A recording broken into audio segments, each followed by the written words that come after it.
Welcome to Flat Earth Debate Uncut and After Show.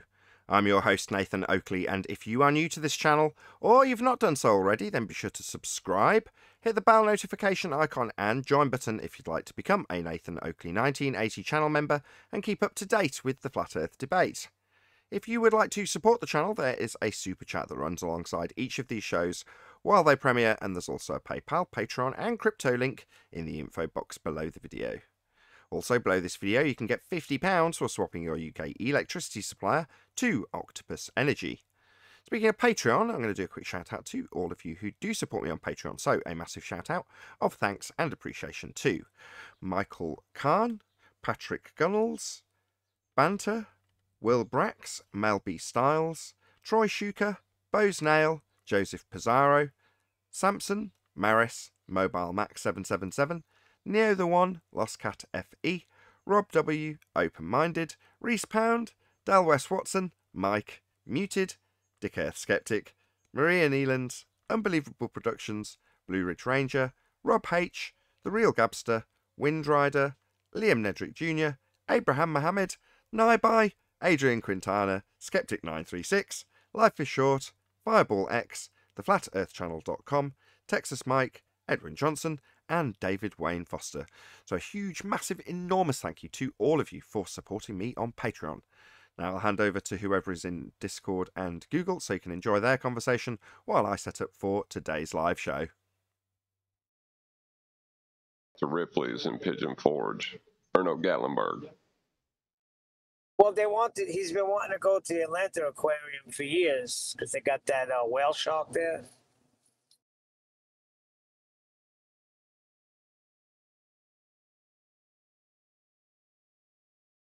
But you say Tennessee has a good aquarium? Well, Ripley's, it's one of those that you walk underneath. It's in Gatlinburg, Tennessee. Yeah. This was the same thing in the Georgia one. They were walking underneath.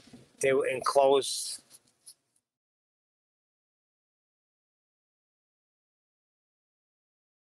Of course they were enclosed. They had to have air pressure for people to breathe. Exactly. They were in the dome. They were in the firmament. That's a good illustration I've I seen got. pictures of those. Those are pretty cool.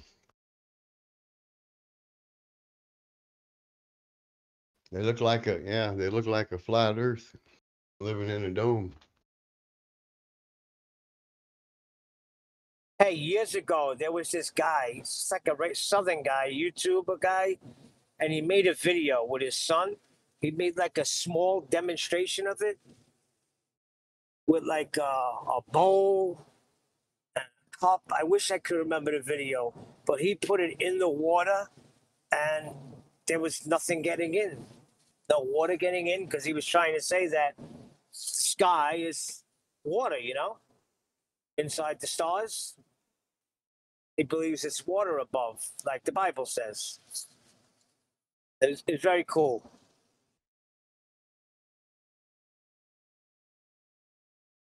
I would not even venture to guess what it is up there. Well, that's what the Bible says. I mean, if you look at everything. But he was showing you like a little demonstration of it. I don't know how he did it. But yeah, like I know what the Bible says about it. It's just interpreting what someone else wrote. I don't want to do that. I don't see any issue with this, right? You can take it completely literally. So what water is, in this case, water's above. What are the waters above you? In most literal terms, what are the waters above? Water.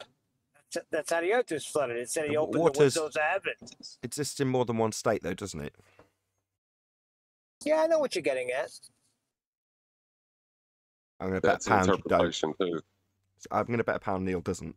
What waters are above then, Neil? Talking about the skies, talking about mist, the rain. I understand. Okay, I owe you a quid. You guys just don't take the Bible literally. And if you read it carefully, it shows you. He opened the windows of heaven to flood the earth, and there was not mist coming down. It was gushing water. Right. Now those windows are closed. Okay. But nonetheless, we do have very literal waters above us without any stretch of the imagination required. Agreed. Right. And when you talk about a massive flood, I've been in one. I know what it's like. Lots of rain comes down. It didn't only come from above; it came from all over. It came Yeah. from underneath the earth as Yeah, well. yeah. I've been in a flood. That's exactly how I'd describe it. Terrifying. So going to rescue my girlfriend at the time, who was in Stroud, and to get to her, I had to go through a flood zone, and it was terrifying because the water's coming at you from every direction. So you're on a road in a car, and then what was a road suddenly becomes a river.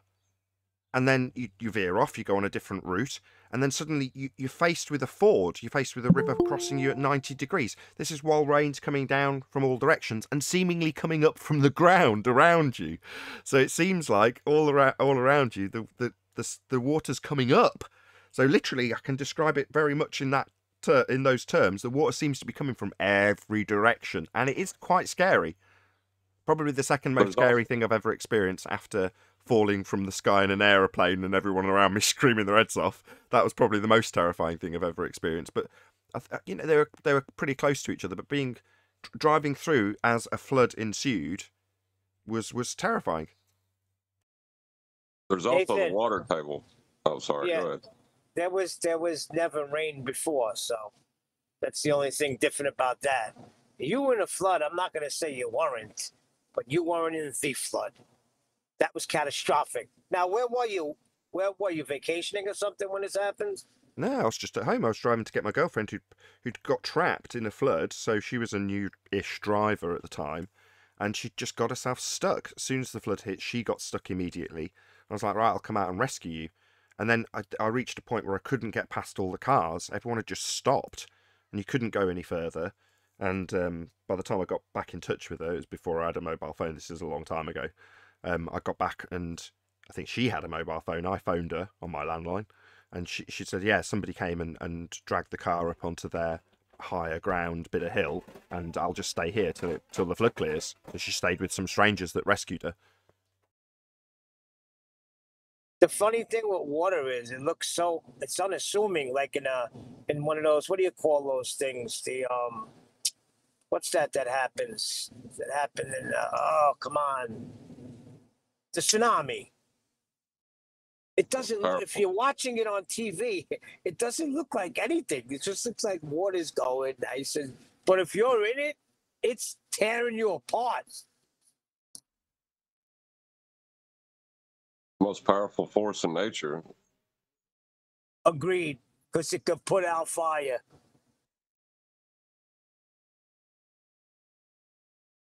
But it can't ever be fully contained either. Like dams will eventually give way to it. Everything gives way to water.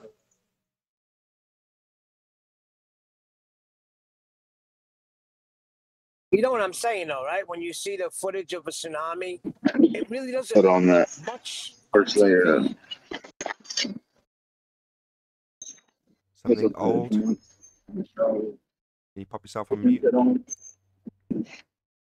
First thing getting no waterproof today, but he forgot about the putting on tank.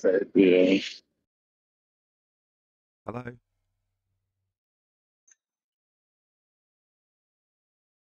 He had a broken mic, Nathan. Gold, Hello? something gold. Yeah. You got to, we didn't hear you. Oh. Hello? Can you hear us? Yeah. Can you hear me? Yeah, you've got your mic wide open, disrupting everything. Oh, I'm sorry. That's I okay. don't know how it keeps doing. That's okay. Thank you. Sorry, father of a stolen child. It's all right. I disrupt things anyway.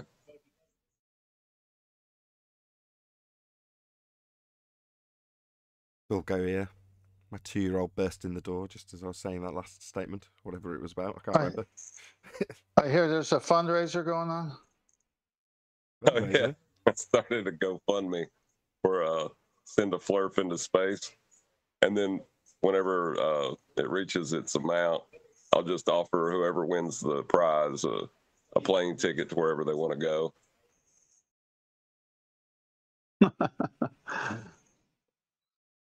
Speaking of GoFundMe's, I finished off my room treatment. I've still got 200 quid's worth of debt for the very, very last 2 panels, but I have actually finished it. Of course, I move immediately on to the next thing, which is buying a new mic, because the mic I've got now irritates me greatly, gets in the way. Anyway, so I'm looking at new mics, and I bought a new wire because it's about as much as I can afford. I bought the wire for it. I was like, yeah, I'll splash out. So I bought this wire. Just grab it. And having worked in audio, when I was working on domestic audio, they made all their profit from cables, and it was an unregulated industry, and they would charge an absolute ton for bits of wire in hi-fi, domestic hi-fi. Move over to professional hi-fi, and I got this cable made, custom length, with the exact plugs I wanted, with the plugs at a very specific orientation, totally unique. Cost £20. It was like peanuts. Completely custom, the length I want, the best plugs you can get. Yeah, and I was like, 20 quid. Man, there's a massive difference between pro audio and domestic audio. I mean, I knew that when I was selling to studios, but I just, you know, doing it myself, actually, you know, producing stuff, you actually get right into the thick of it rather than just selling my specific product into a studio. I'm actually buying random cables, which is certainly not something I was doing when I was a rep. But 20 quid, man, and when I see the reviews, it's totally different. So in hi-fi, they'll review a cable and it might be £100, it might be £1,000, it might be £20,000. Ludicrous money, right? Yeah, in pro audio, they're like, should you spend the extra on a £50 cable versus a £5 cable? That's like, I don't know. Just a totally different world. Anyway. So your room's completely done now? Yeah, I put out a video about it. I did it before and after, so I just went back to a show prior to having any treatment in it from about a year ago, maybe 2 years ago. I can't remember how long. Just the first one I found. And just put it side by side with the intro, as I say the same thing every single time. And there's a massive difference. But originally, the thing that sparked it was because I wanted to get a better mic. Like all people, you start doing it professionally or for a living, and then you're like, okay, I want it to sound better, I'll buy a new mic. And then you very quickly realise, no, that's not a good idea in an untreated room. In fact, it's a bad idea. So I'm like, okay. So they all said the same thing. Don't worry about the mic. Get the room treated. That will make a much bigger improvement. But then when you do, you're like, now I know all the limitations of the mic, which is the original thing I wanted to change anyway, having dropped it a couple of times. And, you know, basically it's had a hard life with kids around and stuff. But it's worn out. It's getting to the end of its life. And before it breaks, I want to replace it with something really, really good. So I'm saving my pennies. And I've bought wire for 20 quid.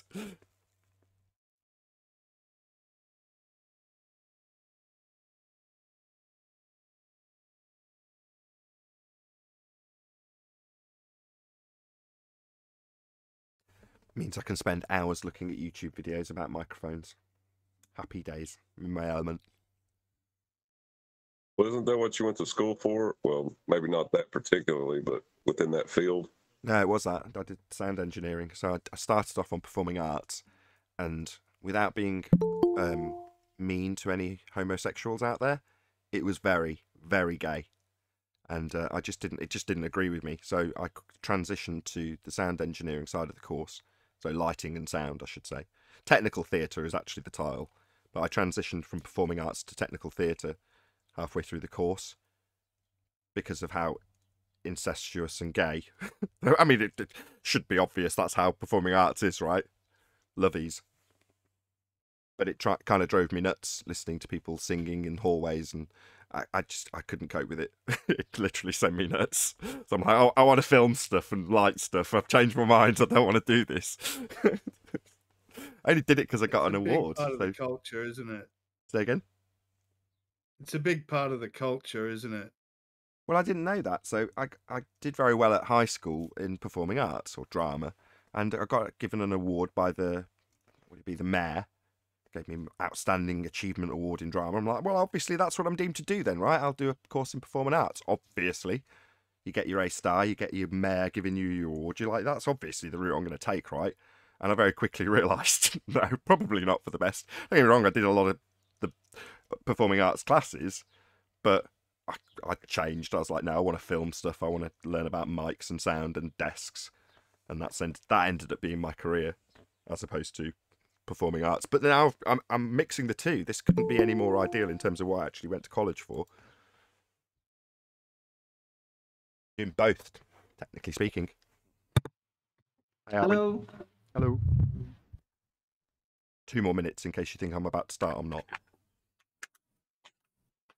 Afternoon, guys. Hey, Adam. Oh, sorry, didn't spot you.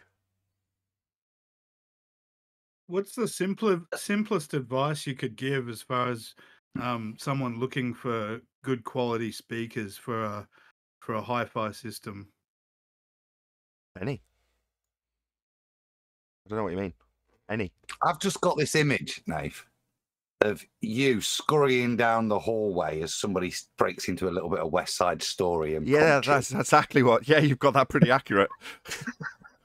Bloody lovies.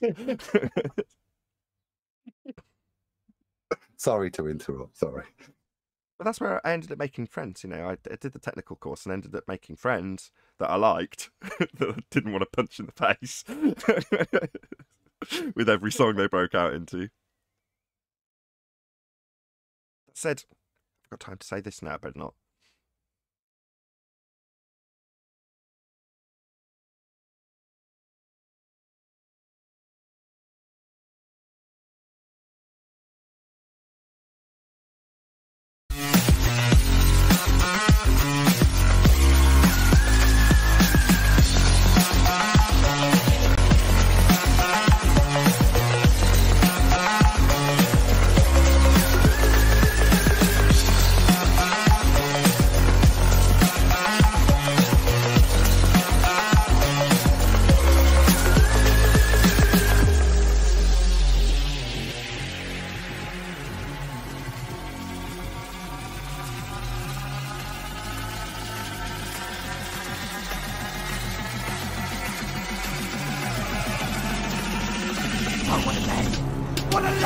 Welcome, Flat Earth Debate Live. I'm your host, Nathan Oakley, and if you are new to this channel, or you've not done so already, then be sure to subscribe, hit the bell notification icon and join button if you'd like to become a Nathan Oakley 1980 channel member and keep up to date with the Flat Earth Debate. If you would like to support the channel, there is a super chat that runs alongside each of these shows while they are live, and there's also a PayPal, Patreon and crypto link in the info box below the video. Also, below this video, you can get £50 for swapping your UK electricity supplier to Octopus Energy. Most importantly, if you'd like to join the discussion, simply mute the page you are currently watching, then click the link in the info box below this video to join the panel and express your views on the nature of Earth. If you do join, please don't swear. If you do, you'll be ejected, and if you are, please don't try to rejoin the stream using sock accounts. You'll be warmly welcome back on the next stream. Please also share the show on social media. Sharing the show obviously increases the live audience, but this in turn increases the chances of a more diverse panel, so please share the show on Facebook and Twitter. One last time, if you're new to the channel or you've not done so already, then be sure to subscribe, hit the bell notification icon and join button to keep up to date with the Flat Earth Debate. Now, we are joined by 10th Man, Neil, Adam, who else we got? Father of a Soul and Child, Arwin, and a whole bunch of people in Discord. So welcome, one and all. Hello, hello.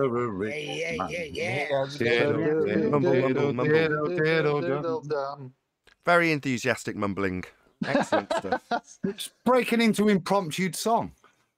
Oh, I see you're trying to trigger my lovey emotions from back in my college days or something. Yeah. But on the other hand, there was a lot of sex in performing arts school. I'm not going to lie. That was a bonus. Moving you're on. just acting. No, I'm not. I'm just definitely not lying about that. A lot of shagging. Anyway, let's move on. Was any of it hetero, Nathan? It was all hetero for me. Thank you very much, Arwin. I'm nice that you would inquire of such things. Okay. Just checking. Just checking That's for your own terrible, Alwyn. for your own fantasy. Right. If you want to picture me that way, you're welcome to, Arwin. No. I'm just assisting other people in that. Doth protest a little too much, I feel, Arwin.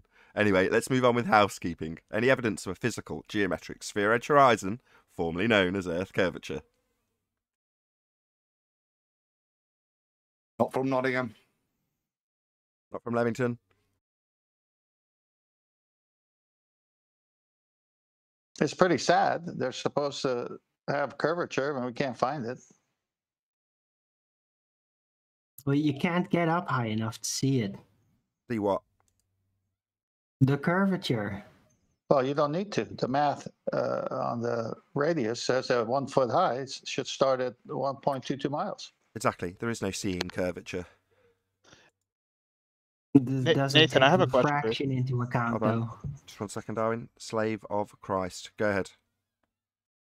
Hi, how's it going, man? I'm happy to be here. I do have a question. So the pressure gradient, right? So Globers always talk about how the higher up you go, there's less air pressure. Is that caused by some sort of, downward pull, or is that caused by, like air pressure, like the heat of the sun? You're asking how the gases are produced in the first place, or how we have a pressure gradient? No, not they're produced. Like, is there a pressure gradient? Does that actually exist? Yeah, there's definitely a pressure gradient. There's less pressure as you go up high. So if you got to the top of Everest, there's considerably less pressure. What's the cause of that pressure? Is it the temperature? Is it because it's colder at the top of the mountain, therefore there's less molecules bouncing around?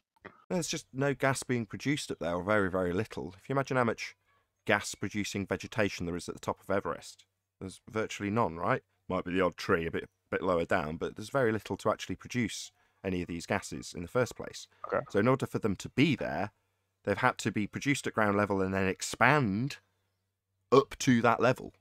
So they've made their way up from ground level.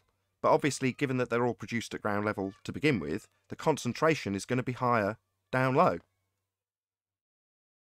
Okay, so if I hypothetical, if I take a chamber, like a 100-foot tall chamber, is there going to be more air pressure at the bottom of the chamber than at the top? Probably not.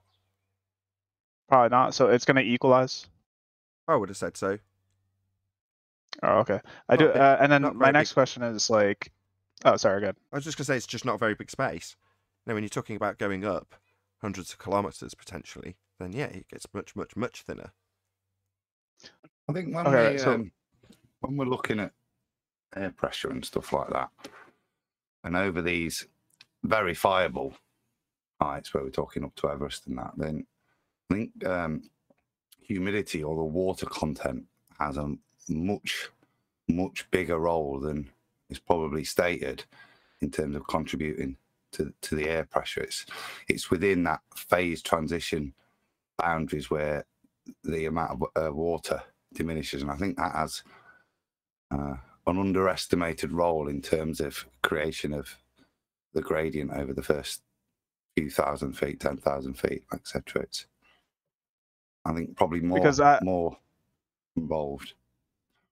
So I debate globetards a lot, and they always tell me this, like there's a lower air pressure at the top, and I always assumed like mainstream science always teaches us that it's because of gravity, that there's a lesser gravitational pull at the higher levels of the atmosphere. But I always question this: is this actually true? Right? If there is I'd question actual that pressure. statement of the top, dude. The way they've led you at the top, they're making a positive claim that there's a top. Now, as far as I'm aware, that's not been shown other than their claim of a vacuum of space. It's not verified very well, though, as it's not documented. We can go to Everest and check it, but all we've got in terms of stratospheres, thermospheres, exospheres, all those is just references, isn't it? Numbers. You want to know the overcome to this argument, the quick overcome, when they start asking about gas pressure gradients? The quick rebuttal is to say, where did you get the gas pressure from in the first place? So they're asking you about a delta of gas pressure, and presumably you're on that conversation because either you or the subject has come up in regards to how can you have gas pressure without a container. So that's the question we pose at the very least. So given that we pose that question, I'm not so sure about you, I'm sure you'll tell me in a minute. When they start detailing a delta of gas pressure, a gas pressure gradient, you've got to have the gas pressure in the first place. Now, the reason we ask how you can have gas pressure without a container is because their assertion, their positive claim, is that we have gas pressure without any containment. So they sidestep your question by saying, well, if I assume I've got gas pressure and then push it into a delta of that, which is a gradient, and then ask you to explain the gradient, we sidestep the fact that we've got gas pressure here with an availability of volume, that would be a space that they believe in, called space, outer space, a sky vacuum, with the gas not filling it in line with entropy law. So the question when they ask you about deltas of gas pressure is, where'd you get the gas pressure in the first place exactly? Given that you have a sky as a vacuum. We wouldn't have any gas. To make any examples, we wouldn't have a gas pressure gradient, we wouldn't have any gas at all if the sky was a vacuum. So it's just their way of sidestepping the actual problem that they have, which they can't achieve gas pressure in the first place in the heliocentric model. But Nathan, we all know the second law of thermodynamics doesn't apply to the atmosphere. That's correct, because atmosphere is an oxymoron that is only applicable in their model. So on screen, we've got a picture of atmosphere. Sphere-shaped air. Well, air doesn't take the shape of a sphere. It fills the availability of volume it has to fill. Now, in the picture on screen, all of the black area would be the space that this gas has to fill. Now, they're saying, oh no, it just arbitrarily goes into the shape of the sphere it's around. No, that's not what gas does. You're never going to show me a marble in a vacuum with gas clinging to it. It's not possible. The gas will just fill the space. It expands in all directions. All of this gas wants to expand out in all directions. That's all it wants to do. Making this area fake. It doesn't exist. It's not real. It violates natural law. Sorry, go ahead. Okay, so my question ultimately is it safe to say that, like, if I have a chamber of gas, can I say that the pressure is completely equal in that gas if the temperature is all the same? Is it safe to say that, or is that contradictory to what we believe? No, it will eventually reach an equilibrium if you've just got a container with no extraneous stuff going on. It's just going to equalise. Even if I expanded it to the shape of the Earth, like I take the whole Earth and there is no temperature changes, there is no strange things going on. Is the gas pressure at the very bottom always going to be the exact same as the top as well? Is that a property of gases? Can I address that a bit? Yeah, go ahead. We talk about it being a dynamic system. It is, but there are certain truths that hold true, and one of those is air pressure and altitude. The two are intrinsically linked. Yeah, so you can take the air pressure and say what your altitude is.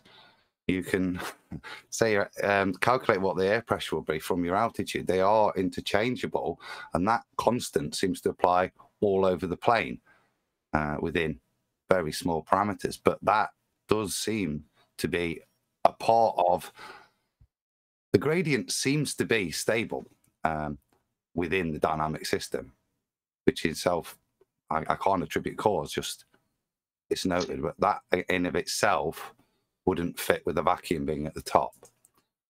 Can I claim suggesting that temperature is intrinsic to the whole gradient as well? I'm sorry, what'd you say? I think he's trying to suggest that temperature is intrinsic to this gradient as well. Yeah, that's what I'm trying to claim. Vary in temperature with altitude, then there wouldn't be a variation in pressure. Yeah, if there was if the temperature was all equal, would we have no gradient? Would it be completely like homogeneous? Can't know that. How can you answer that? Yeah. Well, you can. I mean, yeah, in a hypothetical scenario with nothing changing, with no sun and moon coming out and no cycles going on, and you had a container that happened to be the size of what they claim a sphere Earth would be, would it eventually reach equilibrium if all things were equal? Well, yeah, it would eventually reach equilibrium. The gas would just bounce around indefinitely at the same pressure. But that is definitely not the... Number one, the heliocentric world doesn't have a container the size of the Earth. It's just got gas next to a vacuum not expanding. Okay. Oh, thank you for answering my question. This fixed the big problem that I had because I couldn't answer the question of why there was, lower air pressure at the higher tops of the mountain. So what I learned before was it was because of it's hotter at the ground level, and if it's hotter, there's more air bouncing around that would increase the pressure at the ground level. Not really. It's more that the gases are produced at ground level. The easiest one to reference is the water cycle. Also, in so doing, you highlight the cyclical nature, the fact that it's a dynamic system in a cycle, if you use the water cycle as an example. So the gas is created at ground level and makes its way up. Just that simple. Well, obviously, if there's a high concentration of gas at the production point, it's going to get lower as it spreads out to fill the availability of volume. Now, it doesn't reach equilibrium, it cycles back down again as rain. Oh, okay. Right, and also there's the temperature influence, which is pretty much all at ground level. That's where the heat comes in. I think temperature is a good explanation for the gradient. Okay, so it's technically both. It's the gases being produced and the temperature, right? Well, you could describe that as a cause of the gas production in the first place in the case of the water cycle. The water gets heated up when the sun comes out, so you could directly ascribe that as the cause.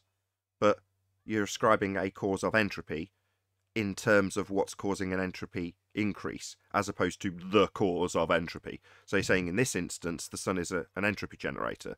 Well, yeah, that's true. It's not saying that the sun is the cause of entropy, though, just to make that clear. I know you didn't ask, but just don't want any comments about it.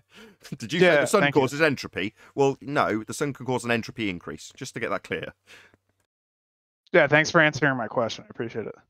Pleasure. Any evidence that you can have gas pressure without the necessary antecedent of a container to press upon? Absolutely not. No.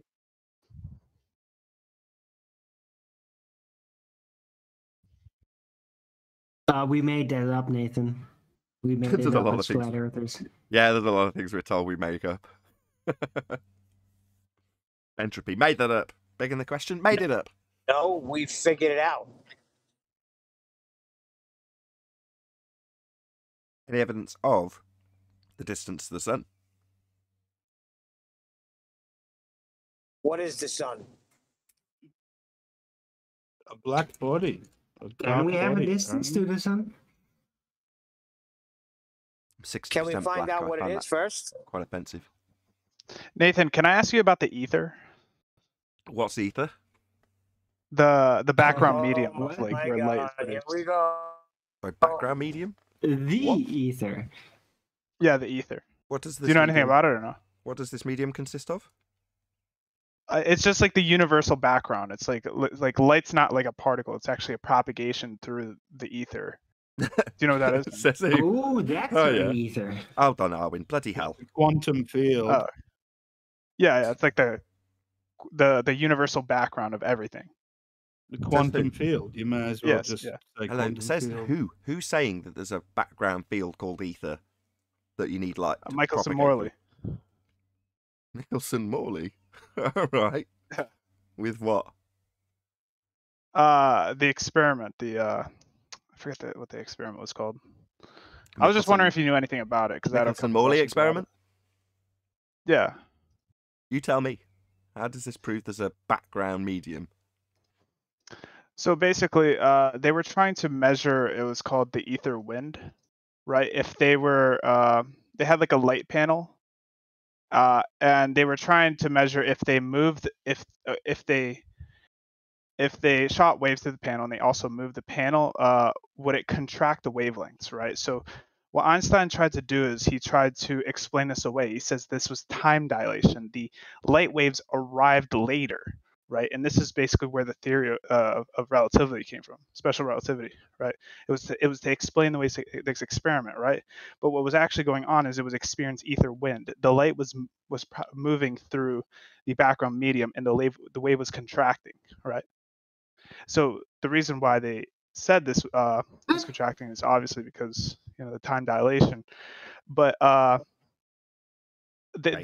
the reason why this apparently debunked the ether was because their claim they were assuming who's doing that? Hold on a second, my friend. Hold on.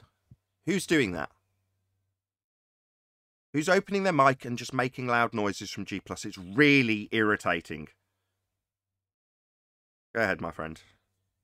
Okay, so basically, their claim was that the Earth was already spinning. That means we should always experience an ether wind, right? So this, they said that the experiment was debunked, therefore there is no ether, right? So now they brought up the idea that light is a wave and a particle, and since light is a particle, it has to be affected by gravity. And this would explain and the speed of light, right? They would Okay, explain away, oh, why the planets are millions of miles away. Okay, It's there's because quite the a lot to light waves are. digest. Hold on. Get too much to digest. Ugh. So, what's ether? It's the universal background. Since light is you a said that. so You said a that. wave. Yeah, Sorry, you've go had ahead. all this. Okay, if you're just going to repeat what you've said, fine. I'll start taking it apart. No problem. Yeah, okay. So, do you understand the difference between science and experiment and pseudoscience and just so stories? Mm-hmm.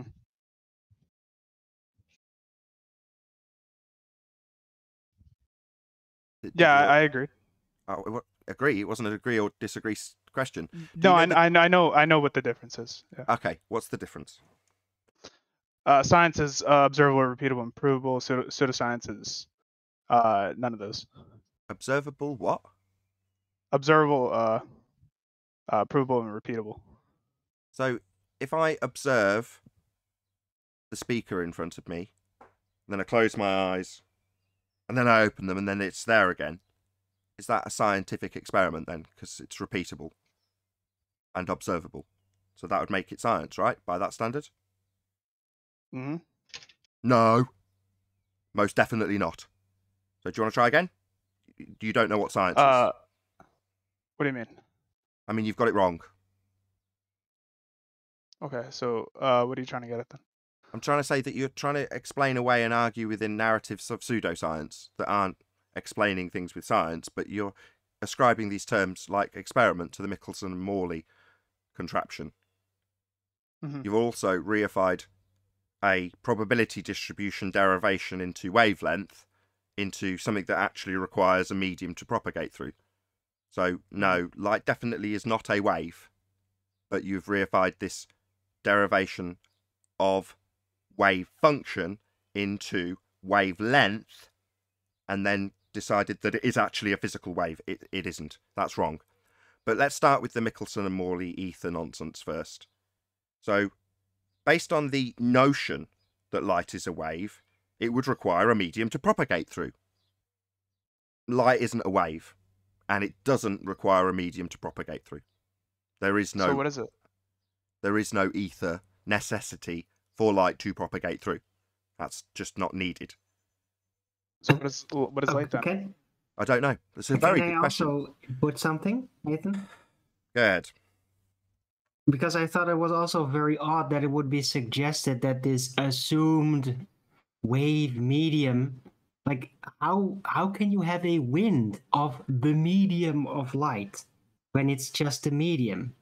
Isn't it a wind of light? Is it a wind of just the whole thing was so convoluted. I don't even understand what is claimed. Sure, but it all starts with an assumption that's incorrect in terms of the derivation from probability distribution, mathematics, to wavelengths, to actual waves. That's what his journey's taken him along. And then with that assumption in mind, which is incorrect, a necessity for a medium for the light, which is a wave in his idea of what light is, to propagate through. That isn't the case. There is no need for an ether. It is not required. And the validity offered for ether is the Michelson-Morley quote experiment. That's where we're at so far, Arwin. I was hoping to next go through why it's not an experiment with this chap, because it's useful to know. Arwin, did you want to add anything else? Yeah, I agree. I was just really puzzled because it seems discontorted even within the presuppositional formulation of it. No, it's a total clusterfuck. Don't get me wrong. No offence, my friend. Calling it a nonsense is going to hopefully become clear why in a minute. So, your apprehensions about what science are. Science is just a method, and the method has a very specific purpose. It's to establish the cause of an effect. Now, an effect, in scientific terms, is a phenomena. Now, it has to be natural, because if it's not natural, it's synthetic or man-made, and you already know the cause of that, and man made it. So science is exclusively interested in natural phenomena. Science deals with the physical, physics, and natural world. Yeah. So natural phenomena, effects, is what science studies. You with me so far? Yes. Okay. So that's the first question you need to ask yourself if something's claimed to be science or an experiment. We'll get to that later. But in this case, it's claimed to be an experiment. Well, an experiment is the actualization of a hypothesis. And all a hypothesis is what I described science as being. Establishment of cause and effect. So all a hypothesis is what you think the cause of the effect you're studying is. That's all a hypothesis is. It's really simple. It does have a slight complication in it has something that makes science empirical, a null, the opposite of what you think the cause of the effect will be. So if you think A causes B, a null is A doesn't cause B. Yeah? That's a null hypothesis, but that's an aside. For now, all you need to know is that science is studying phenomena, things that happen in nature, and all a hypothesis is what you think causes the phenomena. That's it. That's all a hypothesis is. So when we come to that knowledge established with you now, hopefully, I'm not going to ask you to nod along. Ask yourself this. In Michelson and Morley, the experiment that is, in quotes, what's the phenomena that they are studying for it to be an experiment? So I'll ask you, what's the studied phenomena? They're studying how light works. So not ether then. Well, no. So the experiment apparently proved the ether. But you just said that the... Sorry. No. Just the cause and the effect. That's all that science has in the hypothesis. Not extraneous stuff. All that is held constant. So all you're looking at is the effect. What are you studying? You've said light. So we're studying light. And we're going to figure out cause of certain aspects of light. Yeah? Now, unless you're going to say the cause is ether, is that the case? I would say for the drift, yeah. Perfect. For the contraction of the wavelength. Okay, yeah. so we seem to have a hypothesis, right? If ether, then ether drag, I think is the term. Yeah, your ether wind. Okay. So we've gone from light to ether wind. So what we're doing is we're changing the phenomena now. You said it was light. Now you're saying the phenomena is ether wind. Now, is that going to be the cause of the effect? Because if so, the next thing we need to do to establish it is actually causing the effect. Effect being light, in this instance, a behaviour of light. But then you need to actually vary the thing you cause the effect with in your hypothesis. So in this instance, if you're saying this effect of light witnessed as a phenomena apparently in this man-made gizmo, I'm not sure where this is happening in nature, but we'll come to that later. But the light that's happening in this man-made gizmo is apparently caused by ether wind. So how do you vary that which you assume causes the effect? How do you manipulate it to show it does cause it? How do you manipulate ether? Okay, so we have two light panels, and one is stationary and one is moving. The one that is moving is experiencing a wave contraction. Therefore, that would be the ether wind. Sorry, and you're varying the ether wind when you're describing little pieces of metal. You're not varying that which you can assume is your effect in this instance, and the effect isn't a natural phenomena. So you're not varying ether. Yeah? You're saying I'm varying the contracting light as I spin a wheel? Well, the ether is the explanation. That's not varying ether, though, is it? No, it's not varying the ether. It's varying... Right. So in an experiment, all you're trying to do is establish the cause of the effect. What you vary can be validated or invalidated as the cause. And when you say, no, I'm not varying that which I assume causes the effect, do you see how this isn't science? And the effect is a man-made device, isn't natural. Again, this isn't science. This is most definitely pseudoscience. Creating an effect within a machine and then supposing that something you are not varying, that would be ether, is the cause in some instance. You're not varying it. You're varying how something moves on a dolly. And So you're not the got an explanation actual for the wave phenomena. contraction? Pardon? What's the explanation for the wave contraction then? Where do we observe that in nature? What do you mean? I mean, science deals with the natural world, physical natural world. So for it to be a phenomena, first we must experience it in nature, for it to be a natural phenomena worthy of study. Because if it's not experienceable in nature, it's created by man. So do you want to direct me to where this happens in nature?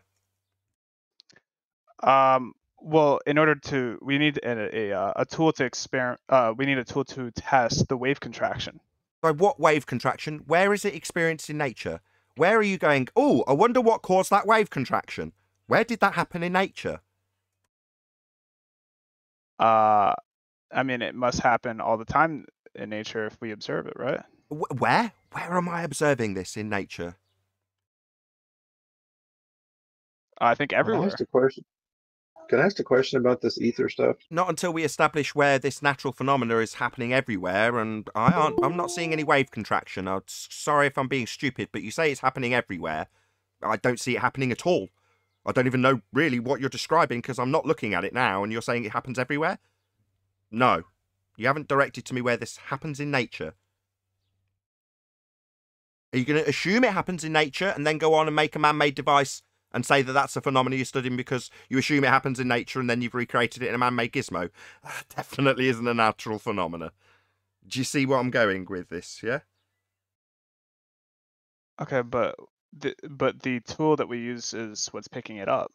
So obviously we can't see with our eyes, but we're using a tool to, you know. Okay, and where's the tool Picking observing it it happen up? in nature?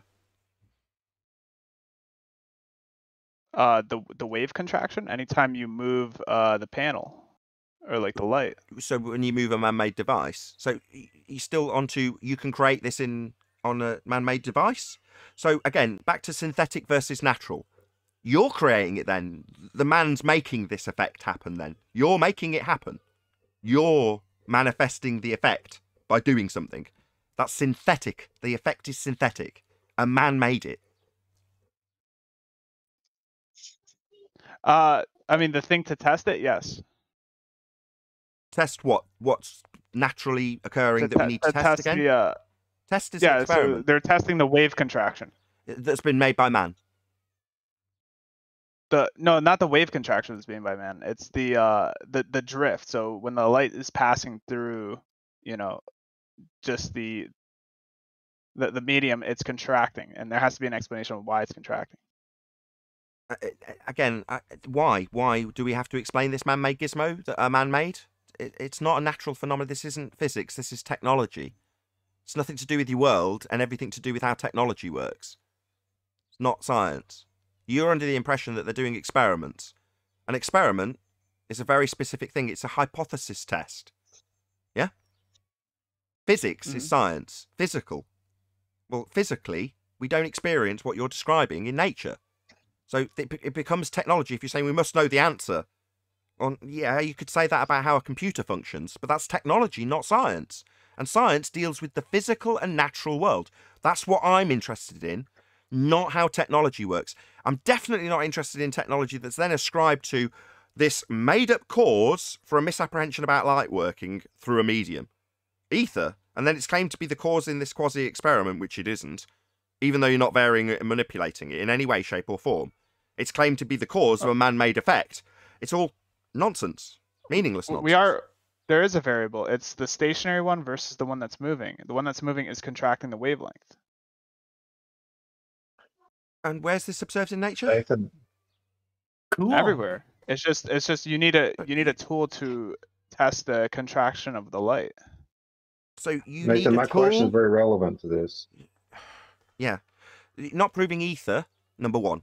You're saying this proves ether. Well, number one, if you're varying the tool, then you're not varying ether. So you're not proving ether as a cause of anything. No, we're not varying the ether. Where the explanation is the ether. Yeah, no, an explanation would be the cause of the effect when experimenting. By varying the cause, that's how you validate your assumed cause. So you can assume the cause, but to validate it, you vary it and see if it causes it. You don't vary the distance or the spin or anything else and then say, actually, my variation of distance is ether. No, you have to vary ether. It has to be real. You have to actually be able to physically vary it and hold it. Physically. It's physics. Physical. So if you can't physically hold it and show me it being varied, it isn't real. So how can it be an independent variable, cause of an effect, if you can't show it me or vary it in any way? And telling me about some man-made gizmo you vary isn't you varying ether. We're varying the light that's moving. That's what we're So varying. not ether then. No, the ether is the explanation of No, why that's things your are assumed explanation. And in science, you vary that to validate it. You don't just assume it and move on and then argue about how Einstein's debunking your assumption you haven't validated or proven or shown in any way in any physical terms. For it to be physics, it's got to be physical. So the reason why we have the theory of the ether is because waves experience contraction due to the field. No, you haven't got a theory. Stop using these terms. Stop. A theory comes after experimentation. Comes afterwards. First, natural phenomena. Then, hypothesis construction. Then, systematic experimentation. Then, theory. Comes after the experiment. You haven't got one. You haven't even got a phenomena. So don't tell me about the theory that you're explaining. Because if it's not a scientific theory, it's a mystic Meg theory. A colloquial theory with no empiricism attached. And the empiricism, do you remember when I explained about the null? If A, then B, the alternative. If A, not B, the null. When you experiment, one or other of those outcomes gets validated. Either it is or isn't your assumed cause. So in your null, you'd have if ether, then wave contract, then not wave contraction. And then your alternative would have to be if ether, wave contraction. So then you vary ether and see if it causes the effect that you haven't observed in nature. That's how you empirically validate the cause. You don't say, well, I'm varying the distance between the... and then actually the cause of it's ether. That's not how it works. To be science, you've got to validate it empirically. And the empiricism comes from the null. The null is the antithesis of your assumed cause. And when you vary your assumed cause, either it causes it, validating the alternative hypothesis, or it doesn't cause it, validating the null. So one of them gets validated at the end of the experiment. Either it is the cause, or it isn't the cause. Only one can stand true. But you haven't even got the bloody ether to vary. Just making up stuff and saying that's the cause. It's not science, it's pseudoscience. So what is the explanation for the wave contraction then? What, the man-made device? A man made it. No, the device is testing it. Yeah, unless you can show it me in nature, a man made it. No, the observed phenomenon is in nature. Is the device is testing it. Sorry, where's it observed in nature? You just keep assuming it happens everywhere. I asked you last time, 3 times you told me everywhere. I explained in detail that it's not happening everywhere. I'm not seeing it happen. You haven't elaborated and said, no, under a microscope, you'd see X happening. And the happening is the phenomena. It's an occurrence. So what occurrence do I see everywhere? Well, it's just assumed to be everywhere. That's what you've told me. Well, no, mate. This isn't my first rodeo. There is no ether. You don't have to like it. If there was, you could just show it me and then vary it. But you can't because it isn't real. And this is obviously triggering. You can't show it me. Yeah, because you're rejecting the device. Why do you keep saying that? Why do you keep saying that? Sorry, I'm rejecting a device. That's not a phenomenon. Yes, it's not you need a device to test it. It's not a phenomena you've studied. The apparatus is irrelevant. Doesn't matter. You can use whatever you like to test a phenomena, but the apparatus isn't the phenomena. But how do you know it even exists without this device? Where do you see it? Obviously, you can't see a wave contraction with your eyes. So then how do you know it exists? That's why you need a device to test it.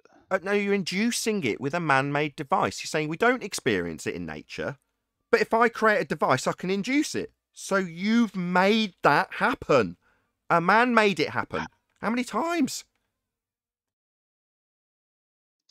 But how do you know that? Because a man made it. You telling me Mickelson and Morley just the apparatus just fabricated itself out of sand by way of nature, or did a man make it? I'm pretty sure, given that they put their names on it, that a man made it.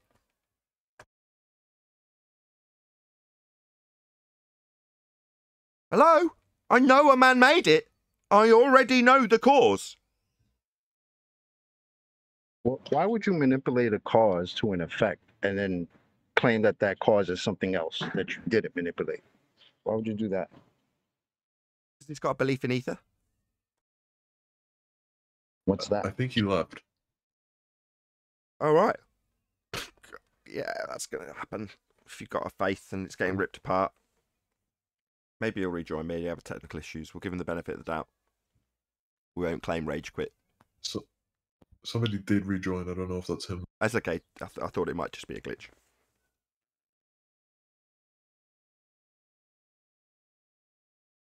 Anyway.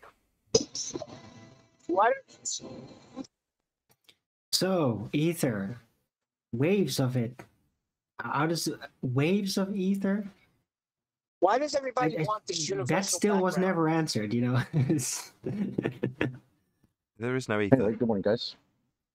Say again? Bro, I'm a globe earther, and I even just I didn't want to know, understand like, that. how they thought Oh, they and were open your eyes, measuring it's waves everywhere. of ether or something. Like, I want to understand the thought behind it. We heard the first time, Arwen. Go ahead. I think he said waves of light. Say again? I think he said light was like a wave or something. No, that's not a wave. I just want to know if I don't this know. I ether. just think that's what he said. Go ahead, glitch. Oh, I'm just saying that I don't know if it is. I'm just saying that's what he said. Or at least I think that's what he said. Yeah, he needs a medium because he presumes that light's a wave when it isn't. That's correct. Go ahead, Paul. I've asked this question, and that's why I was going. This is the question I was going to ask: is the ether material immaterial? And usually, when they answer the question, they start saying it's immaterial. So if it's immaterial, that means it's not physical. So how can you do any measurement on it if it's not physical? And I know that's Can't. kind of where you're going. I'm just trying to make it quick and No, well concise. So summarised, if it's Paul. physical Yeah, thing, precisely. Well summarised. If they're I going to think say it's an immaterial medium, so, well, then you can't deal with it in physics because that deals with physical. Yeah, it's there for physicality supposedly to manifest into. It's what allows physicality to manifest, but therefore, by its own definition, it's not physical. It's That's like described. Sounds like a god substitute. Yeah. Well, I Am I still wrong? don't understand how Like you can have magnetism too, waves in a of a way. medium. it's not so much well, it is a god substitute, isn't it? Because it is that, Owen. It's that wave. We've got this thing that we've conjured, but we've conjured it all the same, and we cannot explain it.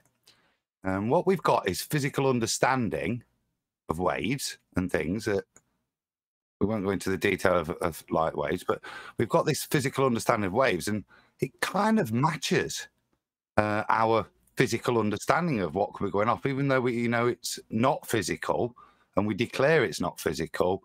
We then say, well, that's enough to declare that this medium is semi-physical because must do that because then it explains why I'm seeing this thing and this man-made thing. Yeah, they need medium patterns for their wave patterns. Well, that's the something assumptive jump, isn't it?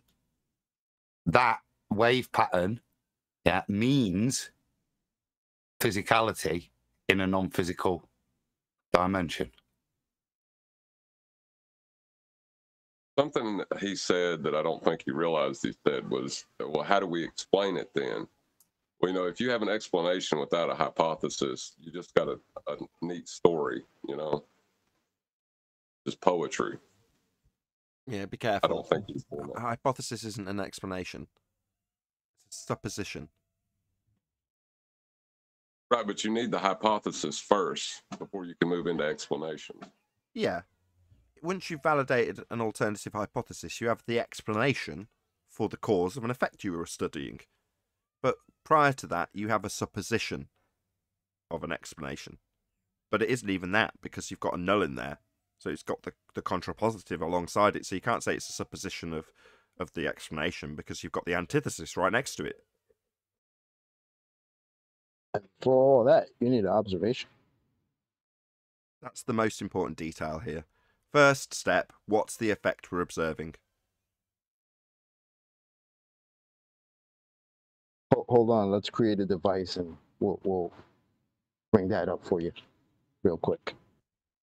And again, it's a misapprehension when you describe what they're studying, even in the apparatus itself. They've got a misapprehension about what wavelength is and it being physically shortened. It's like, no, even if you've got a medium, sound doesn't do that either. Now, it's described on paper with wavelengths and frequency, but that is not how sound propagates, and it certainly isn't how light propagates. It's not a wave. Now, taking explanations for what we call wavelength in weight is derived from the probability distribution based on diffraction of light, where you can then scale that up for all the different, what we now call wavelengths. Again, it doesn't mean light's a wave. You know, it's not called a wave. You're describing wavelength in that instance. But it's not saying that it's got a medium to propagate through. Same with wave function, where this all begins. But again, you don't need a medium for a probability distribution. It's just absurd. Hey, Brian.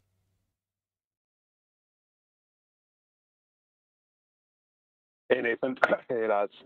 I'm going to be kind of driving, so I'm just joining in just to be listening. I did about a week of plugging your channel. Did you grow much?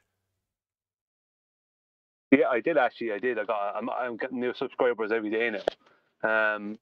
YouTube blocking how much I grow, because I've noticed I had more subscribers, then suddenly I had less in the space of an hour. I lost about 40 subscribers. You know, this kind of stuff with YouTube, so there's that stuff going on.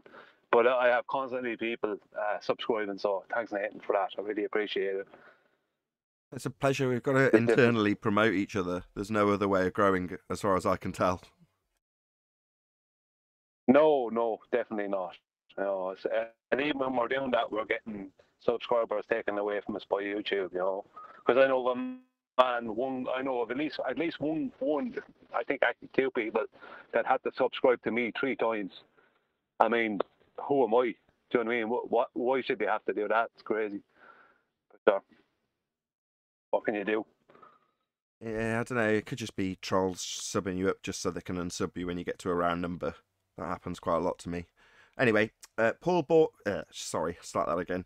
Godzilla37, thank you very much first and foremost for the super chat. Poor ballers in chat, all so sure and too afraid to join the Discord. Ha ha ha, typical. Thank you very much for the super chat, Godzilla.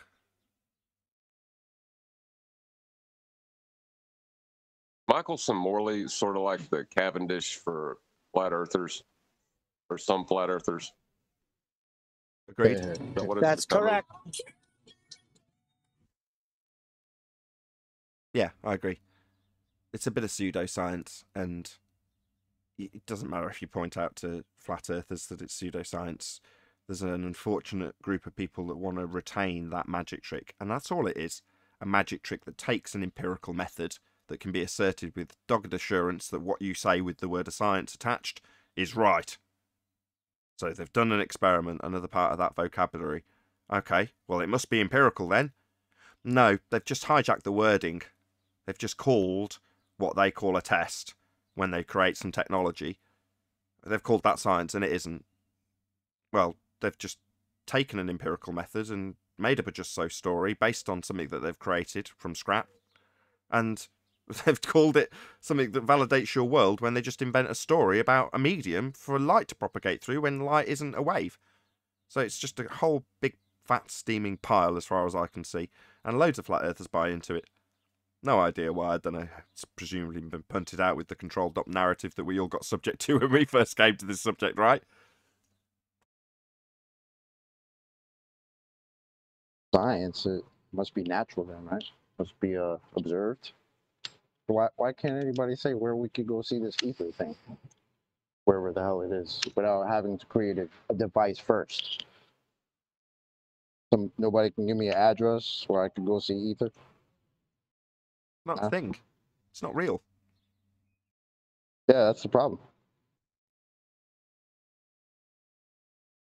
Why do we need it? I don't understand. This is something that's I can't fathom. It's like, okay, I get what it is. It seems to be a substitute for space. What do you need it for? Why do you need a substitute for space again? What space? Vacuum space? Yeah, the vacuum of space. If it doesn't exist, why would we need a substitute? Precisely. That's what I can't fathom. There is no sky vacuum. What are you talking about? Oh, well, what was formerly the sky vacuum, am I going to turn into ether? Why? Well, because we need a medium. Why? We need containment to be breathing critically. Well, beyond that, what do you mean light needs a medium? No, it doesn't. Yeah, it does because it's a wave. No, it isn't. And so you go on.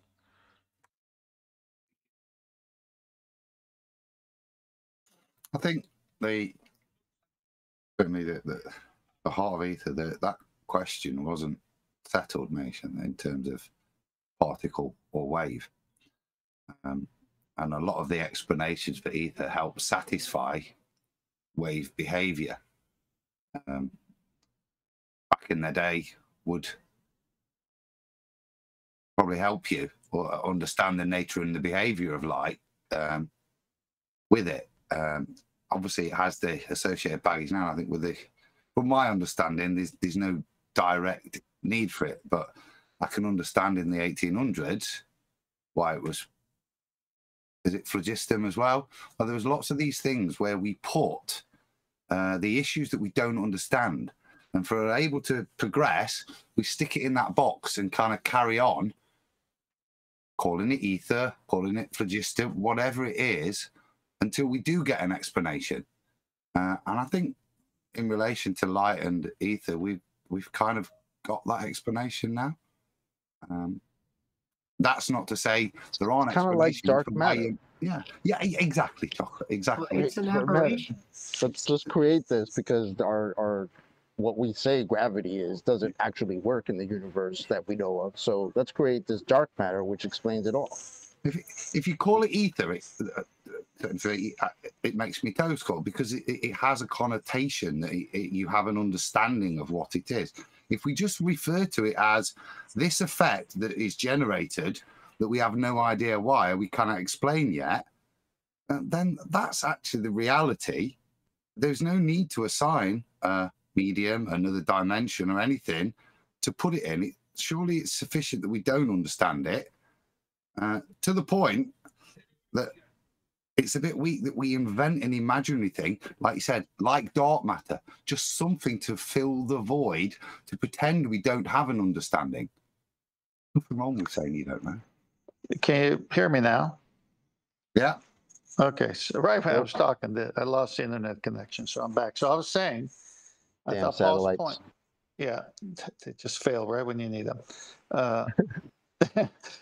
Paul was saying, is it immaterial or is it material? And as I was listening to the caller, I think he was thinking, hey, we use a mic. I mean, this is my words, but this is a correlation I'm making. He was thinking that the apparatus was finding something. Now, he's probably thinking, look, we use microscopes to see smaller things that we can't see with the naked eye. But that's where Paul's point really is good, because are we looking for something material or immaterial? Well, if it's immaterial, you're never going to see it, even with a microscope. So I think he was stuck with using tools that actually do allow us, like a microscope, to see things that we can't see with the naked eye, which are material. And he's applying it to, well, why can't this be looked upon the same way? Well, if it's immaterial, you haven't observed it and you can't see it, then how are you ever going to see it? Well, when you look at the diffraction grating, all you got to do is assert a cause for it and say light is like a liquid. But then you say perturbation of the ether. That way you're not really directly tying it into a medium. And you just got to get real fancy with your words, you know. But there's a problem. Tiptoe. you've got to have perturbation of the what? yeah. You've got to actually have the pattern first, right? Well, if you fire off particles of light one at a time, you can still, if you know what light you're firing off, still calculate all of those distributions. But you've only got one hit on the photographic plate or the sensor. So you haven't got anything to even describe as a wave function at that point. But light still travelled from A to B. I'll carefully phrase that. maybe not. Anyway, the point is you've got one hit on the photographic plate. You fired light. You knew what it was. You've already done the maths because you've done it 20 times before. But you've still only got one hit on the photographic plate. Where's your wave? Well, even worse than that, this supposed wave function disappears when observed, right? So, or when the path is known, I'm sorry. When the path's known, it disappears. So it couldn't have been a wave to begin with and then just stop being a wave. Well, the same thing happens if you know the path, right? You fire one, you get one hit.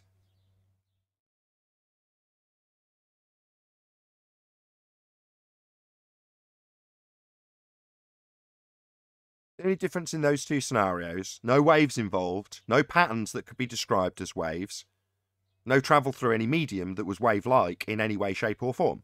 Just one hit going through a double slit when you know which one it is, and therefore you know where it's going to hit on the photographic plate, that one instance, and you get one hit and you mark it and you go, I knew it was going to hit there because I knew which slit it went through. Or you fire one when you don't know which slit it's going to go through, and it goes somewhere based on probability, you don't know where it's going to go. It's likely to go to the middle one. It's got this percentage of chance of going to the middle one. But you fire it, and what do you know? It goes all the way to the left. Because it's just a probability. At the end of the day, you've only got a probability of knowing where it's going to hit. You don't know where it's going to hit. That's the point. But you've still only fired one through the double slit, and it's only impacted once. There's nothing in that to describe as a wave, is there? Zero. Exactly. Well, you know, if you'd really, really, really wanted to get more detailed about it, then you'd have to follow the presumed path of the light particle, or however you're going to regard it, as it basically moves out of the slit, and then see if it actually moves in accordance to a wave-like motion, or is it just going in a straight line, and exactly as is said with the distribution probability, it just has a pattern to how it moves in a straight line beyond the slit, you know, to clear it up. Because if you realize it's all going in a straight line beyond the slit, there is no wave. Not really. It has nothing to do with the wave. Let's apply my question to the wave. I want to apply my question to the wave. Is the wave physical? What wave? Or is it material What and wave? material? What wave? When I say I've fired one through a double slit and it impacts once, you can only derive a wave function if you've got multiple hits when you don't know the outcome. It's diffraction, right? You've got the interference pattern, but it's a pattern. In other words, you can fire one particle at a time until it builds that pattern, and you can then work out your probability distribution based on the pattern that's appeared. But you've got to have the pattern, right? You've got to have multiple impacts to work that pattern out as a diffraction pattern, otherwise known as a wave function or probability distribution. You've got to have lots and lots and lots and lots of impacts to calculate that, to see it as a diffraction pattern, which is reified into a wave. But what about when you've only got one? Yeah, that's what I was. One hit. There is no. You're asking where's the wave? Well, if you've only got one hit, there's nothing to be described wave-like in any instance whatsoever. Indeed, there's only an angular wouldn't that be deviation akin? pattern. All right, go ahead. Discord. Wouldn't that be akin to comparing a wave like a giant mass of water that allows waves to occur versus a single droplet of water? Now, there obviously wouldn't be a single droplet of water showing a wave pattern or any kind of wave behavior. So going to a single photon is like just taking a single droplet of water. You're not going to get the wave dispersion effect. Well, sure. If you want to compare it to waves, which Adam tried to do last time, and I don't get it because it just confuses things, but I'll try and do it with your example. If you imagine the wave that's being reified in the medium is going to be the waves of the ocean. Well, the impact of each photon is more akin to the pattern and probability of each impact of the crest of the wave when it hits the beach.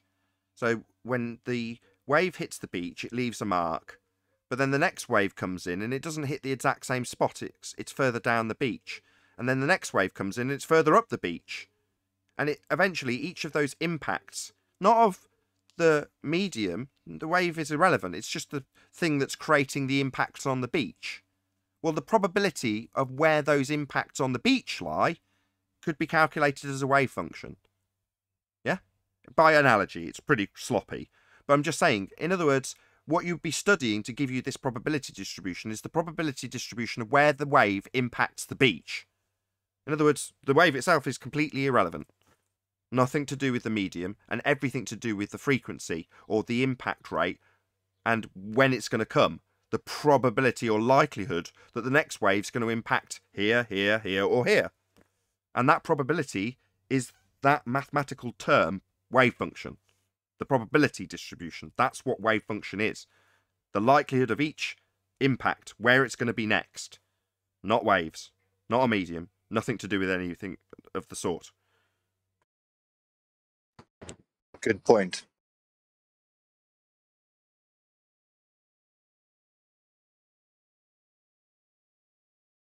Anyone else want to add anything on this? Well, if you can supposedly collapse a wave function of light, if you assume it's light actually being a wave, it doesn't really matter. If you can collapse it practically out there, can you demonstrate the same effect with some other form of wave that's actually a wave? I don't think so. No.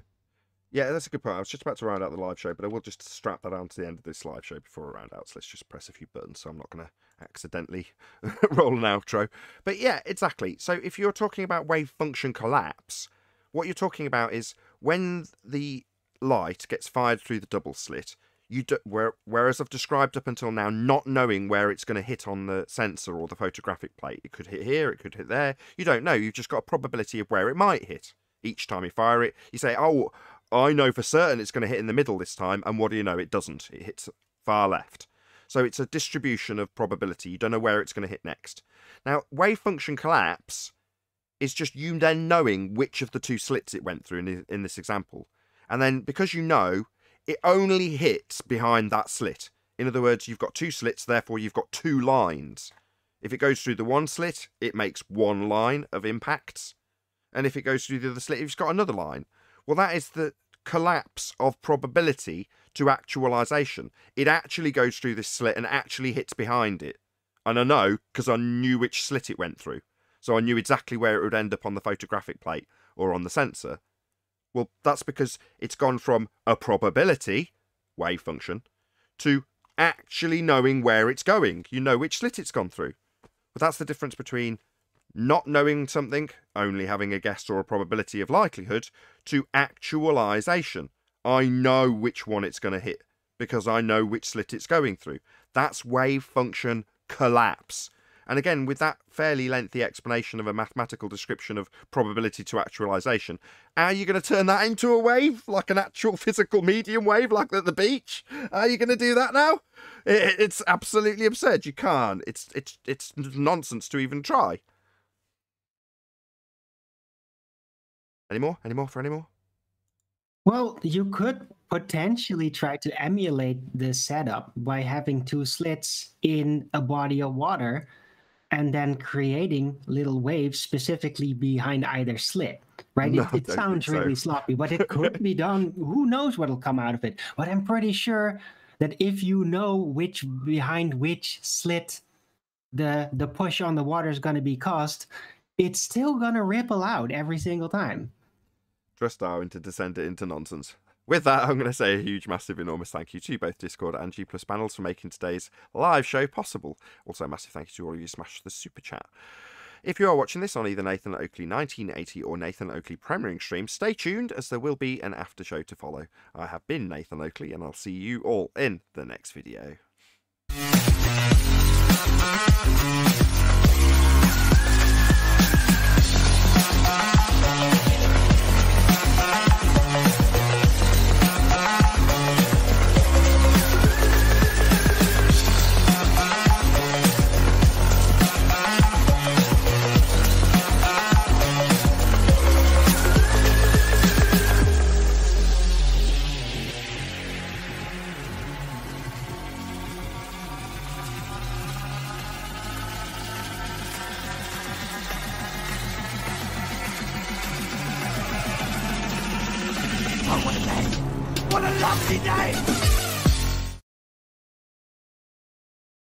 What? Now your basis for believing it's a wave suddenly don't really work out anymore, right? I thought they already did that. I thought they already did that with the photoelectric effect, though.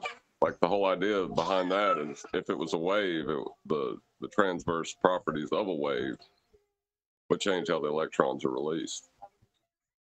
I don't see how that would relate directly to that, but Who's responsible for the photoelectric effect? Me and Adam couldn't remember the other day. Einstein. I said it was Einstein.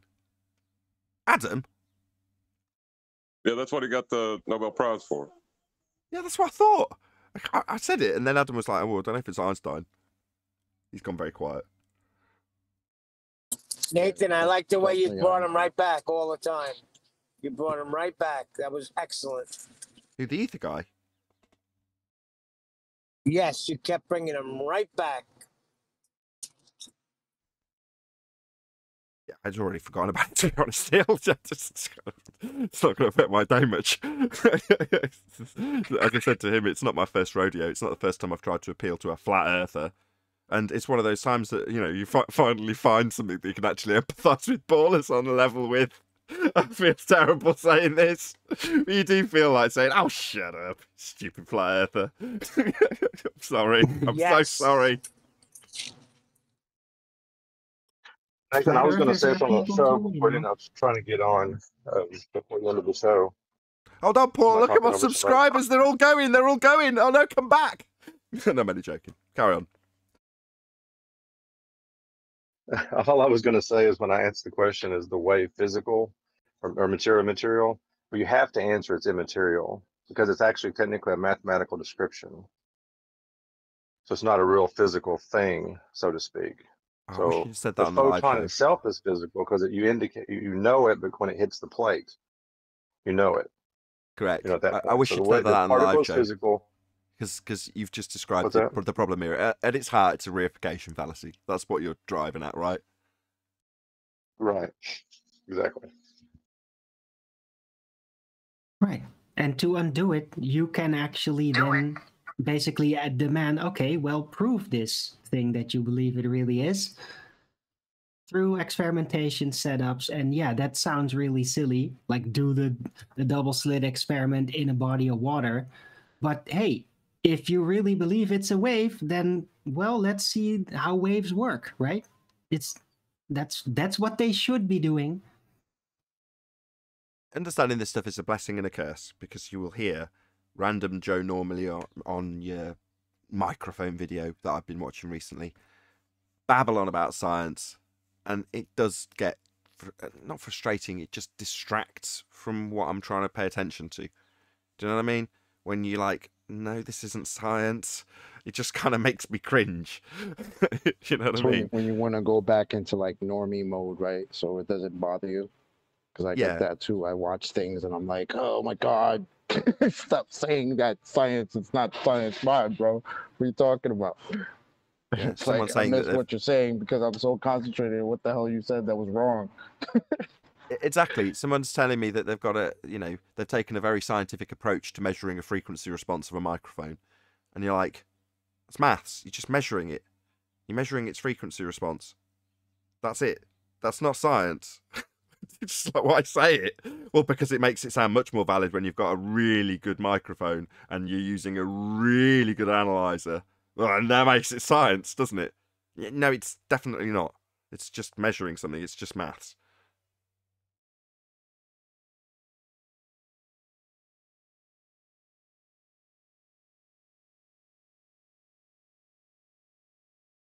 But then you get to measuring how many dodos you can give someone if you've only got 2 in stock and they need 5.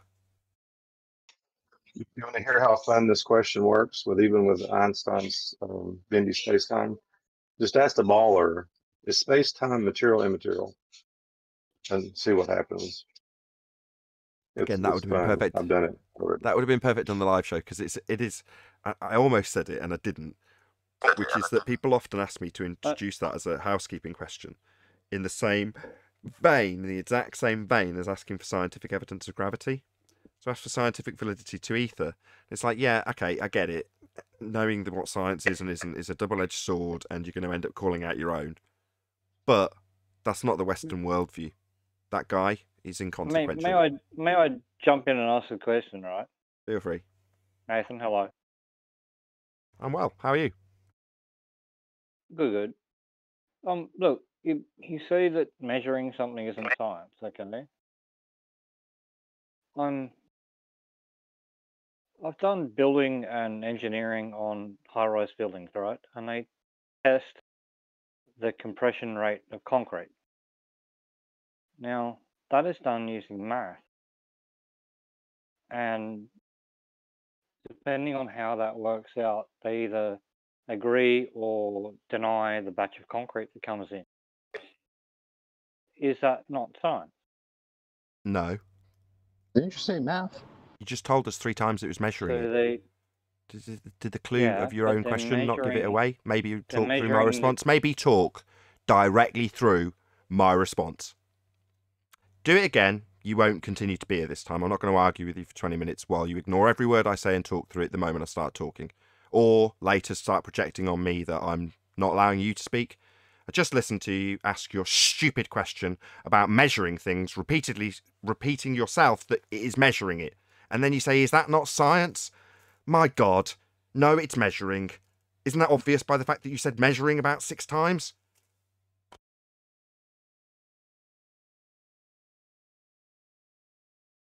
if it's not science by measuring the compression rate of the concrete, how do they know whether the concrete is useful in the building production? They measure it. Are you dumb? They've just told me how you do it. You measure it. That doesn't make it science. What is science, generally, Shady? Well, that makes the science of the building work. Because if It's not fails, science. I've just that told you it isn't mathematical- science. You don't know what science is. That's the bottom line here. No, it doesn't matter what you said told the me. science of a I'm building. saying Tell that us. if the compression ratio of Yeah, the you're going to concrete keep doesn't bloody work, then going they on about reject it. compression rates in concrete. What is science? If you get it wrong, I'm going to stop you. That means interrupt because you're wrong. So go ahead, tell us what science is. No, it's not compression rates of concrete, by the way. Well, that was my question. You want me to tell you what science is? It's the science of the take this one, concrete Nathan? itself. There's nothing to take. I'm asking him. I don't know. I'm sorry, but I don't know what I'm getting wrong here, because if it doesn't match up to the numbers that they asked for, then they reject that patch of concrete. Numbers. Numbers. Maths. Sounds like engineering to me. Can I take this one, Nathan? Just a test. Are you retarded? Guys, Would that I'm be in the middle of a conversation. Do I want to battle my own panel? I'm trying to get the guy to just concede he doesn't know what science is. He keeps telling me over and over again that there might be a problem with some technology. Like I give a crap about the numbers. It's maths. I've told him that 5 times. And I've explained to him, you don't know what science is. Now we need to get to a point where he says, okay, tell me what it is. Yeah, I'll go Jim, there. can you mute, please? You're going to cause audio chaos. That's okay. I'll go there. You don't know what science is, so you're going to bugger off. Jin, mute. What I'm Sorry. what I'm saying is, like, that isn't that science to actually make sure the mathematical figures have to match up to make the building work. Isn't that science? The mathematical numbers, no, that's maths. Making sure the mathematical numbers work is maths. Now, for this conversation to progress, I need you to, number one, accept that every single time you ask me about adding up numbers, that's maths. And then say, okay, tell me what science is. A mild concession that you don't know. I'm going to tell you now you don't know, because you wouldn't be asking if you did. In that kind of field, what I'm going to kick you out. If you just keep asking me again and again about compression rates in concrete, I'm going to kick you out. Because I've told you 5 times that's not science. I've told you it isn't. Now, you don't have to accept that. You can go away thinking that you've got empiricism when measuring stuff. It's not science. It's not empirical. It's just maths. I've told you that 7 times. If there's going to be an 8th rendition of this concrete shit, I'm going to remove you. Do you understand?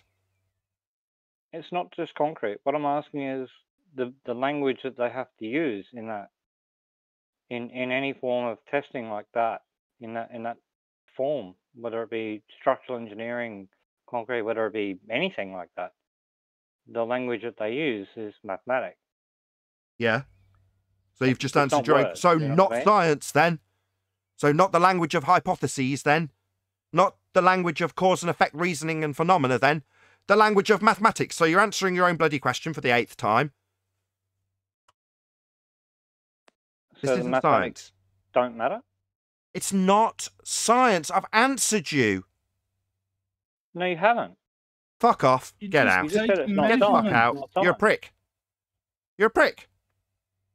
Bro, you just said You it's just said math. it's not science, but you're not explaining why that isn't relevant. Oh, do you want to ask? You didn't ask. In You didn't ask. You just kept on in talking about structural concrete 8 engineering. times.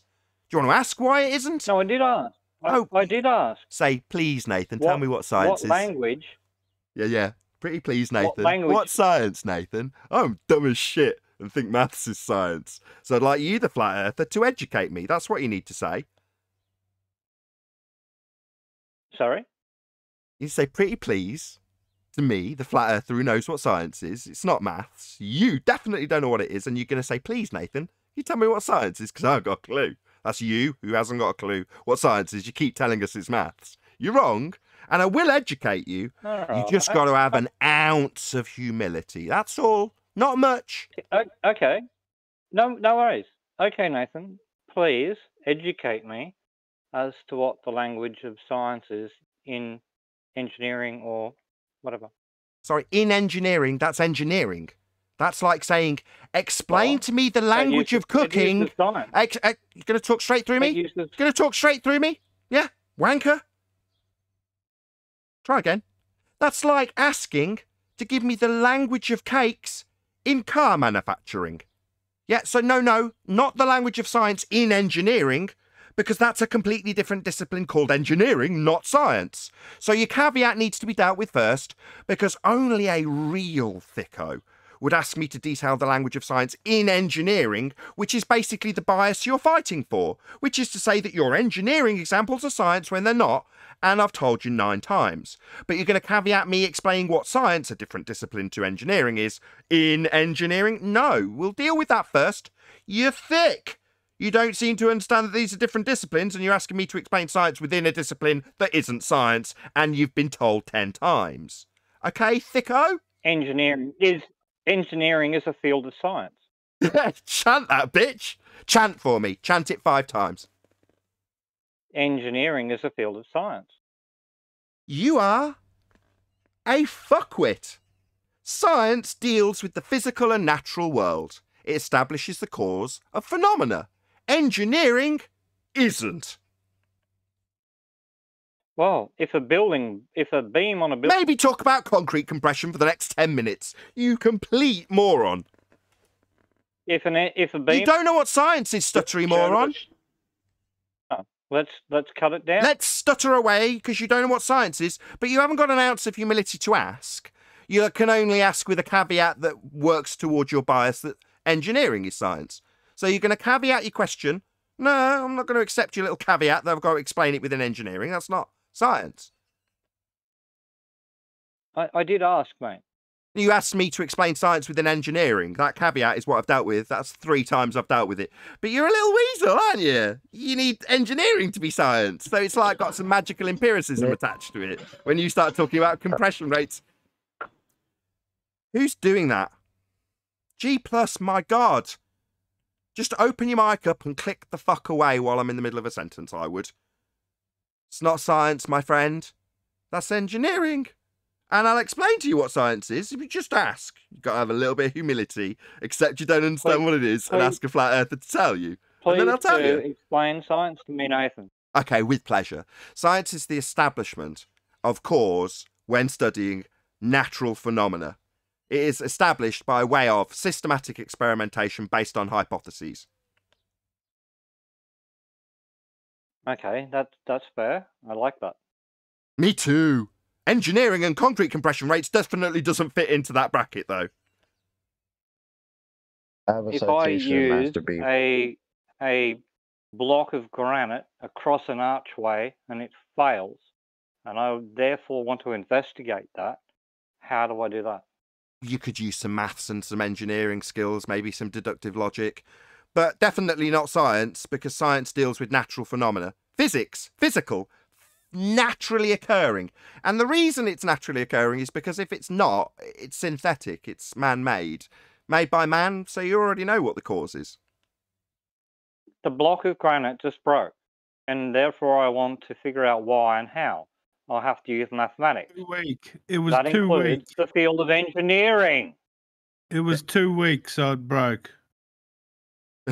Sorry, hold on. If you were just walking along one day and you happen to be over concrete, over granite, my bad, which is natural, and you happen to see it just spontaneously crack apart, then that would be a phenomena you could study with science. That would be an occurrence, something you watched happen. An occurrence. Thank you. Yes, exactly. Yeah, you could study that. That's a naturally occurring phenomena. And what language would we use to study that or explain?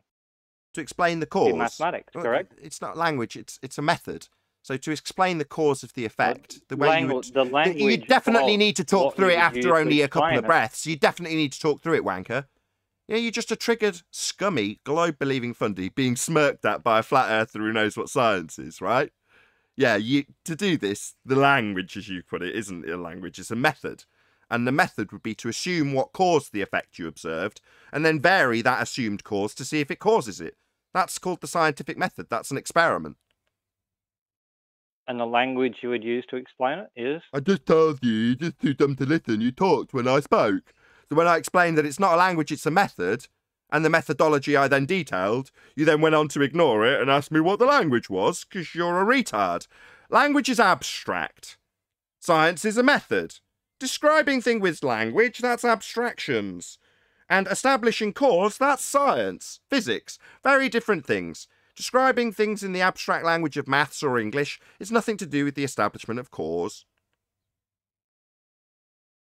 Sorry, but language is... The mathematics is a language... That's nice, that's maths, and we're talking about science. Well, we are. You keep talking about maths. Yeah. That's because you don't know what science is. You think maths is science, and that's because you're a globe believer. So automatically, you're pretty stupid. Not math, Nathan. Is an accountant a scientist? My simple question is, what language do you use to describe it breaking? No, Nathan just said it was science. You keep saying, language you use. Oh, you could use Spanish, Italian, mathematics. You could use all sorts of languages to describe it. Yeah, descriptions aren't explanations, though, are they? Now, the establishment of cause, that's an explanation. And the language you use to describe it abstractly could be any language. You know, I can describe it in Espanol. I can describe it in English. Au français. No, you can't. I can describe it in all You sorts can't of just languages. use... And you can definitely talk through me explaining this. Because you're a globe-believing triggered fundy. And you don't like flat earthers who know better than you explaining stuff. So it's probably best to talk through every word I say. Yes.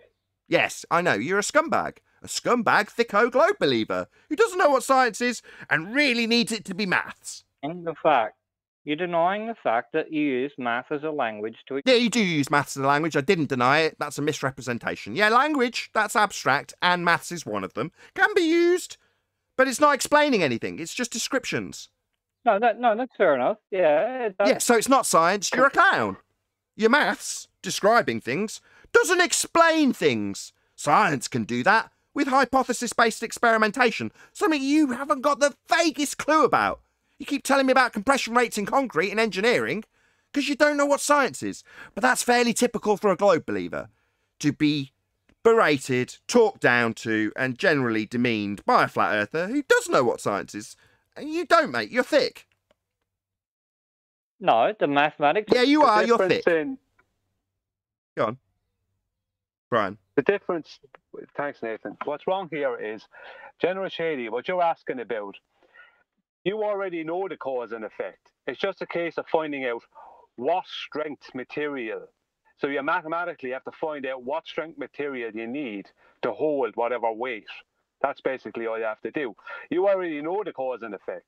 Whereas science is a naturally observed phenomenon that you only know the effect of, and you haven't found out the cause. You know the cause. So you don't have to find it out. You just have, all you have to find out is what strength material, or how strong the material has to be, or what material needs to go there for that level of strength. You know, maybe marble is not going to be strong enough. Maybe you need to put rebar through stuff. Who knows? Whichever. But that's engineering. That's you would use that is mathematics fair. for that. That's just measurement. That is very fair. That's cool. But yeah, other than you keep saying that's science and you're a stupid idiot.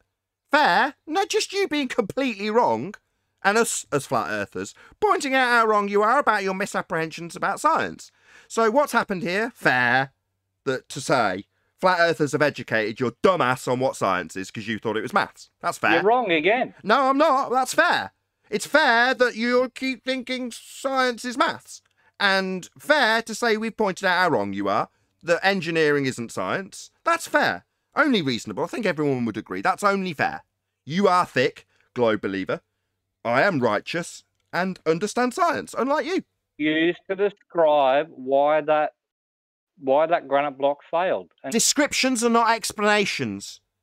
Do you understand that? Explanation for cause is established with experimentation. Descriptions in the abstract language of maths aren't explanations. what language do you use for those explanations? General. Don't use a language, you use a method to establish cause. Told you that about 5 times, you're just too dumb. You talk when you should listen. That's why you will remain ignorant forever. Even though it displeases you that we know better about this subject, you continually talk while we try to educate your dumbass. Better. It almost sounds like you know they're using math, but you keep asking us why this math is not science. You know, Maybe math is not science, right? Use your It's not. Yeah, go ahead, Adam. Go ahead. So this is what chocolate gift from Boston University, Dean of the University, Dean Luncheon. Engineering is not science. Engineers are not a subcategory of scientists. So often the two terms are used interchangeably, but they are separate, albeit related disciplines. Leave it there. Yeah, okay. Yep, I'll take that. What, the soul-crushing defeat at the hands of flat earthers? You'll take that, will you? Good. Yeah, you take our nuts on your face, you complete retard. You'll take that, will you? What, that you're completely wrong, globe-believing idiot who thinks engineering is science? Yeah, you take the pummeling we've dealt out to you, you complete retard. Good boy. Now sit down, shut up, and don't offer anything else to this conversation. You're the dumbest person here, globe believer. Yeah, you take that. Yeah, go on mute again. Yeah, you take that, Dumbo. Understand that you've been educated by flat earthers. That's what's happened here. You take it like a good little doggy. What 2 numbers would you need to mix together to get concrete compression? That doesn't make sense. It does. You know- They use the square inch. They use a square inch and press it until it breaks. General, you're if you look literally at- saying that if you investigate a crime, you're doing science. You genuinely are saying that. It's I- the same What? shit. If something breaks and you investigate what caused the building collapsing, that's science. Okay, if somebody dies and I go and investigate and find out who did the murder, that's science.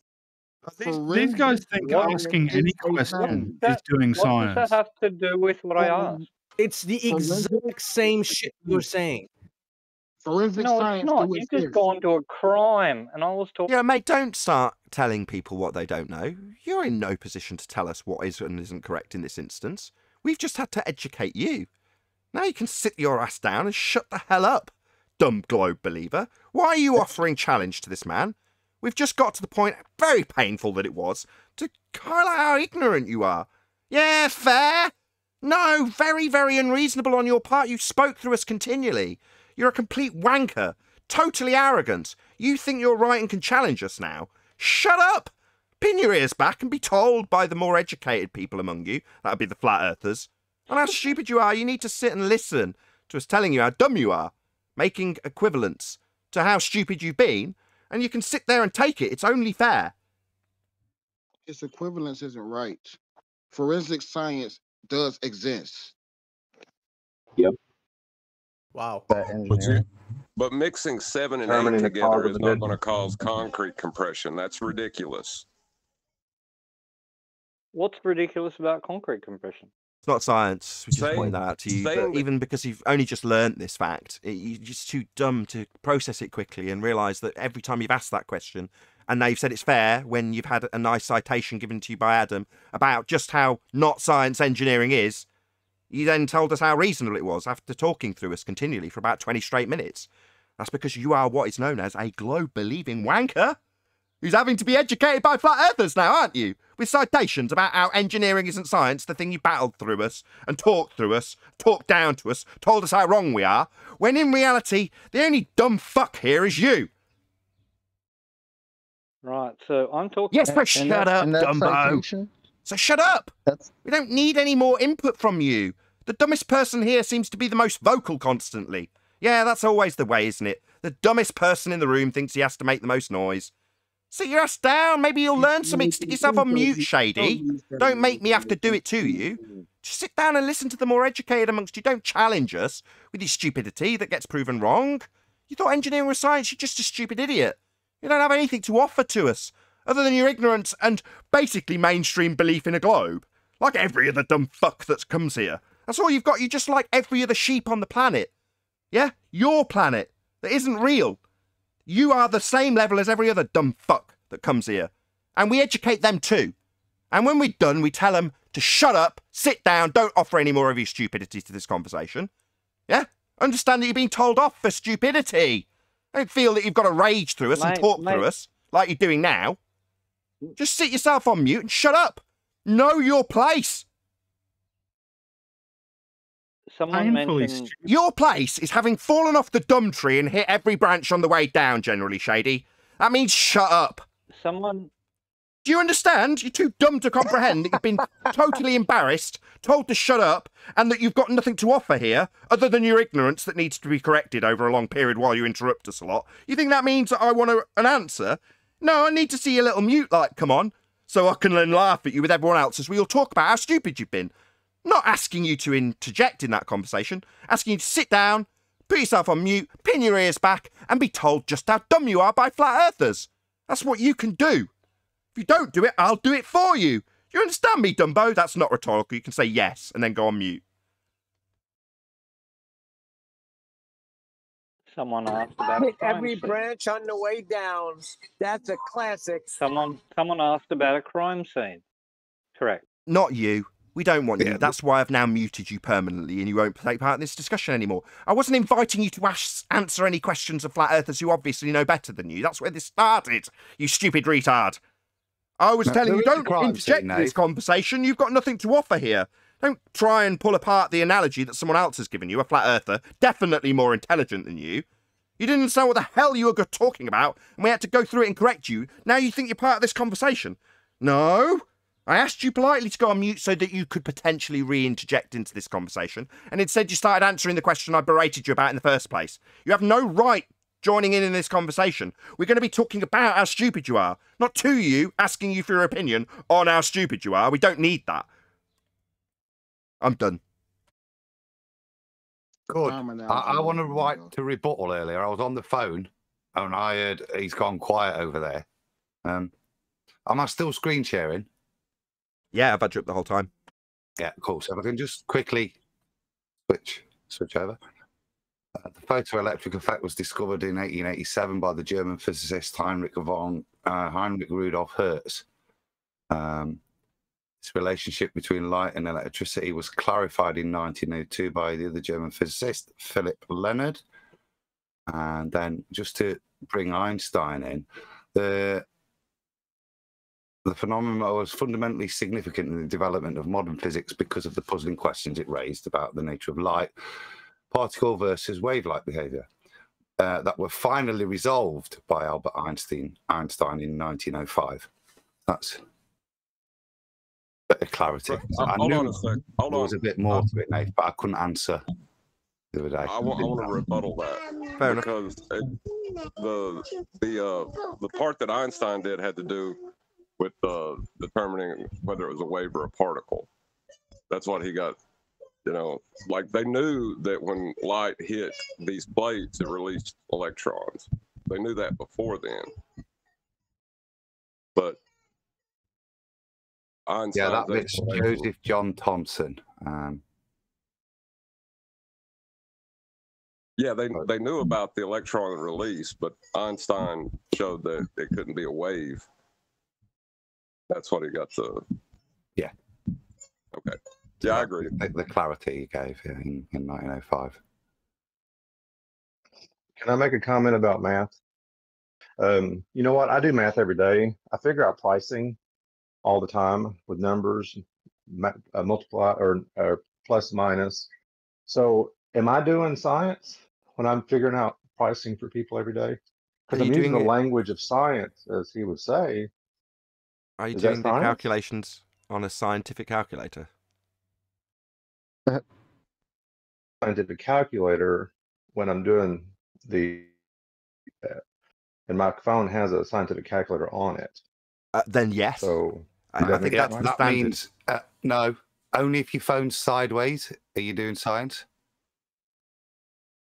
Doing sideways. Now there's just people called accountants. They do a lot more with math numbers than I do, and they have these. They can actually use Excel spreadsheets that can put equations in these Excel spreadsheets to calculate and figure out numbers on this Excel spreadsheet. Is that science? Okay, well, I'll have to break it down with a normie hat on. Scientific calculator for it to be science. So You have to use a scientific. Wait a minute. You have to use a scientific calculator for it to be science. Yeah, really. that's basically correct. Yeah, exactly. Exactly. Nathan knows what he's talking about. Yeah, exactly. There are rules here. Virus is right, and I'm going to break them down in the vein of a normie globe believer. That would be to say completely incorrect misapprehension of what we're talking about, but I'll detail it anyway. Here's the rules, Paul. If you're doing maths on a scientific calculator, then that's science. Or it's basically down to the machine that you're operating. So, for instance, if you've got a little high school microscope and you're looking at stuff under it, that's not really science. But if you've got a massive microscope, then that's definitely science. You with me? So it's really dependent on what you're using. Yeah. Well, technically, hold on a second. Well, then that's the case. Then technically, an Excel spreadsheet can be science because I can take all the formulas and calculations that are in a scientific calculator and put it in Excel, and then I can create graphs with it, and I can do predictions with it. That's Excel isn't a scientific definitely calculator. science then. Yes, Paul. That by the standards of normie idiots, yes, Excel is basically science. Excel is triggered in the background. That's hilarious. Excel you got to use a scientific calculator. Yeah, we had that. I made that joke, Virus. Thank you. Go ahead, whoever's in. Okay. I was going to say, call Michelle Fowler and tell her that it's okay for her to call herself a scientist now. Just use a scientific calculator. Right on. Yeah, you got to use a scientific. You got to use a scientific calculator, man. It's not. Thank you. That's the 5th time you've repeated my joke, Virus. Thank you. I get that you like my joke. Yeah, I was going to ask a question. Can the globe heads that are in the server here provide us with the scientific method for the globe? Can they do that? That's why we're here, after all. It's beyond before you go there, I just thought of something.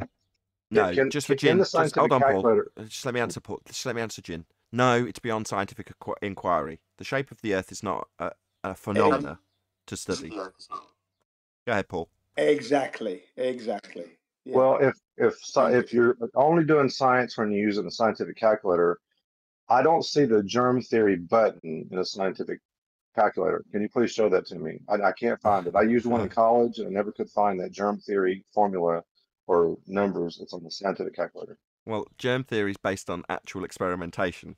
So it's a cause and effect that's been established through an experiment that has then been, obviously after experimentation, become a theory.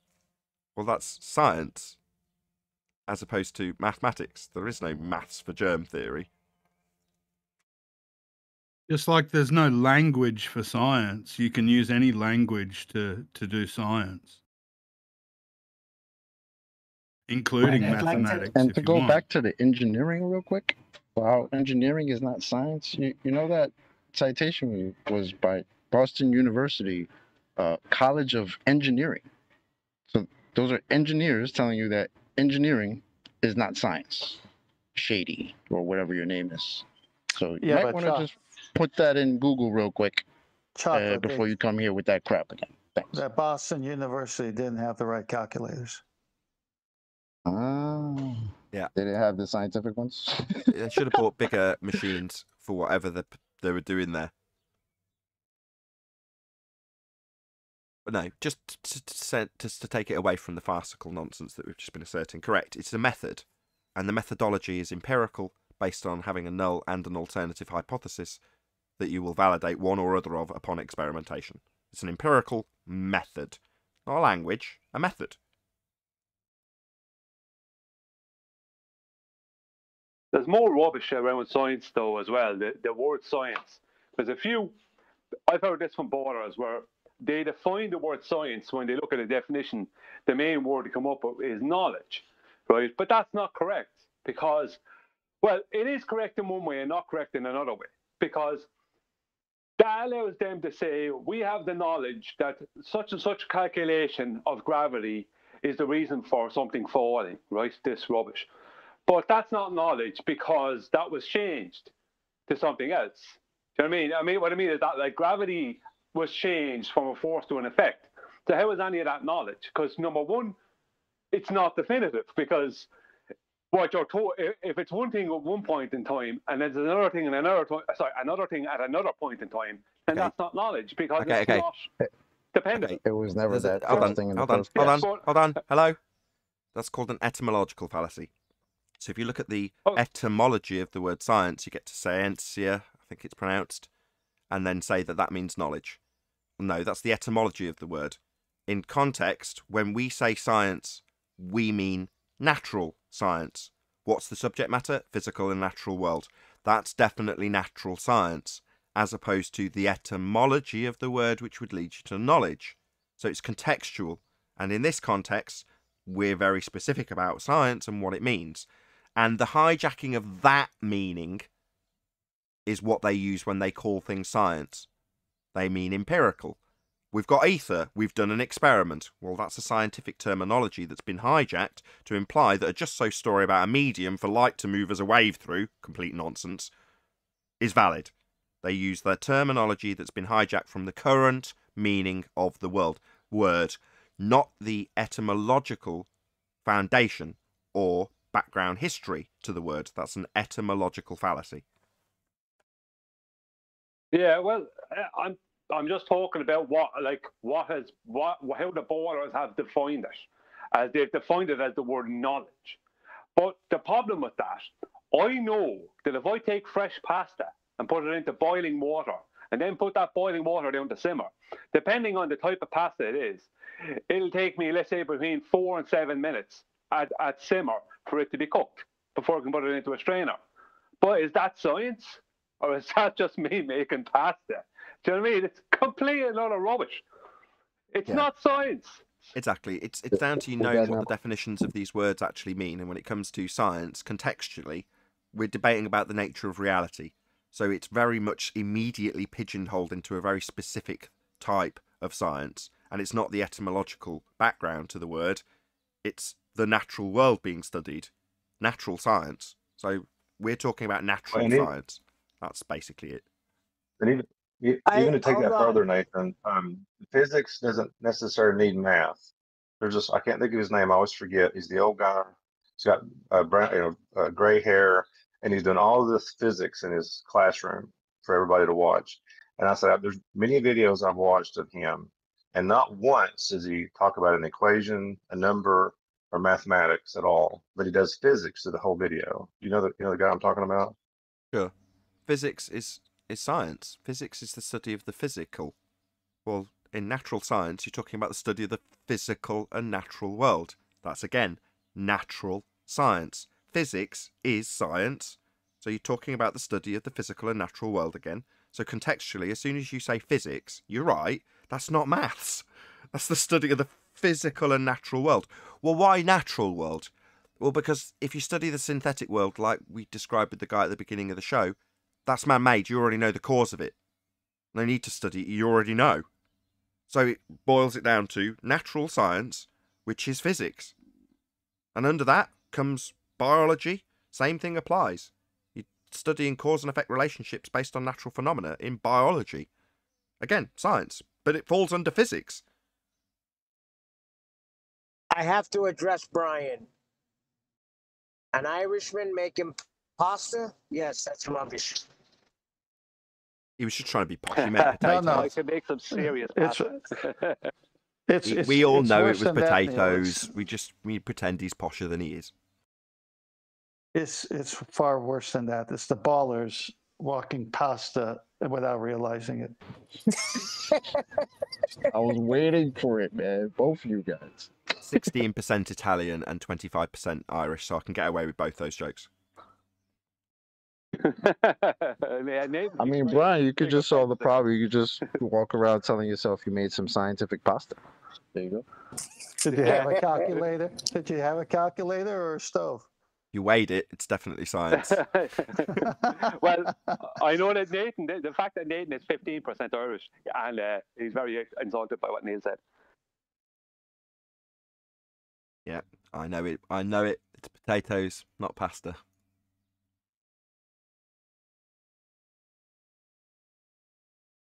It's just funny. They're showing their stupidity.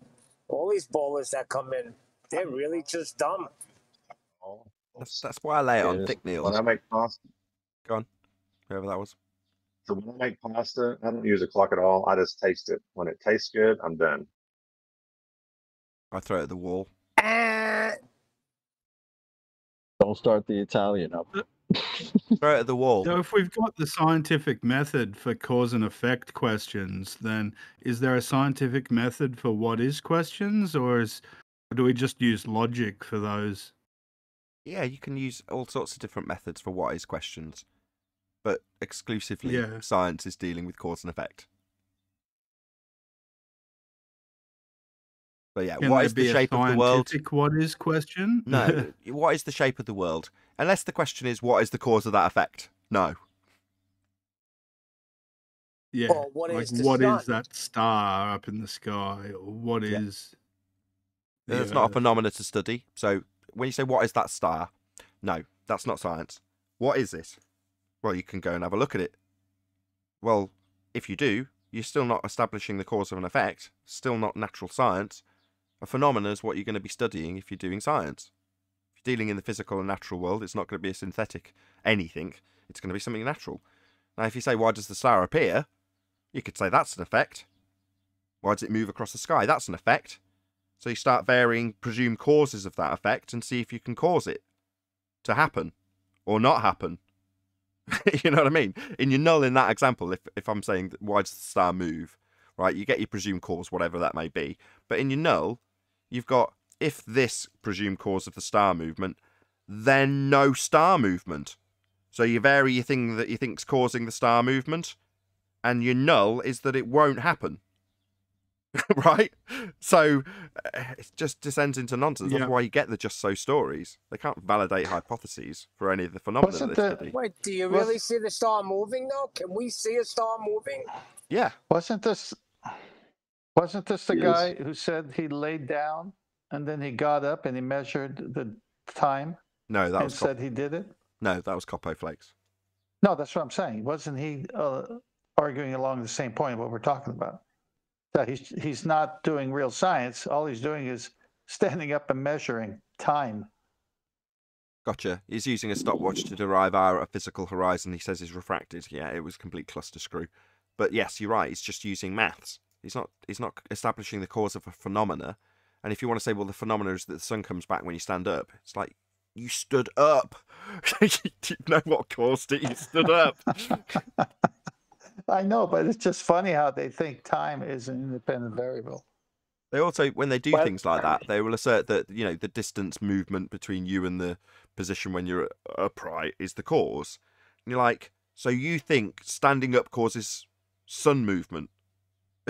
Like, this is so absurd.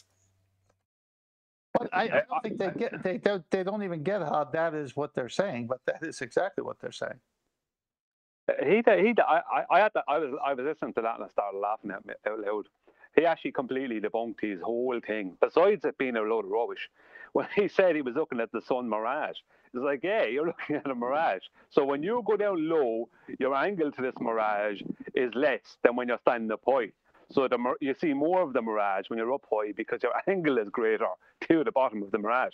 It's like, wow, what a genius! It's like phenomenal, like It's like, thanks for proving perspective. Good looking out.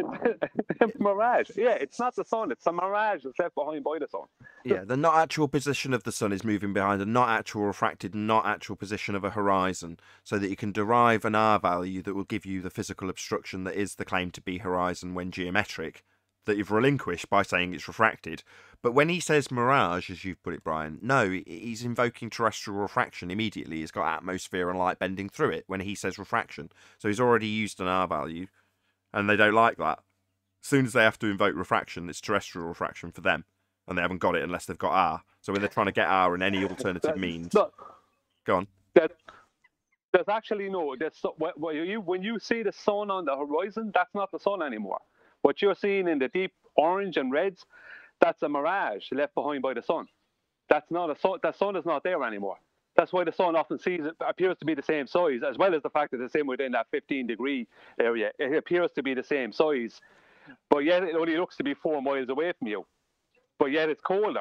You know, that's a mirage that's left behind by the sun. That's not the sun anymore. That's why you can see you just type into Google the sun mirage. You see all these different versions of the sun that all look completely different at sunset because it's a mirage that's left behind, and it depends on the weather what kind of mirage is left there. So when he spoke about mirage, he was talking about seeing a mirage. Yeah, I get that. He's proved. They've got a not actual position of the sun. So it's not an actual position at any stage. So they're saying, I'm going to time the not actual position of the sun as it moves behind the not actual position of the horizon, and that's going to give me an R value. That's what he's saying. Yeah, but the deep orange. I don't think some of them even know that even in their own model, they don't have an accurate position of the sun. It's always a apparent position. Some of them don't even know that. I don't think. No, they don't. It's You're right. their own model. They don't know the difference between apparent and actual. That's correct, Chocolate. Can we get back to 1 second, Ted? Just one last thing before we go on. My point about it being deep orange and red, the point of that is that proves, because of the light spectrum, that the sun is not there. So what they think is going down behind what they have thought for years was going down behind a geometric horizon is not, because that's what's left. That's the light of the sun the mirage is left behind. The sun itself is not there anymore. So what they're seeing is a mirage, right, disappearing into an apparent only horizon. It's like, wow, unbelievable.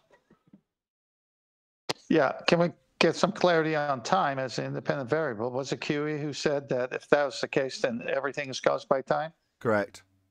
Can't have time as a causal agent, because then time is caused by everything is caused by time. Right. So it's ridiculous for them to even use it. Yeah, it's reification of when a you're concept. cooking, you don't ever put your lasagna in the oven and just wait.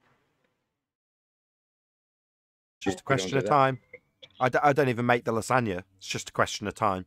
Lasagna will appear.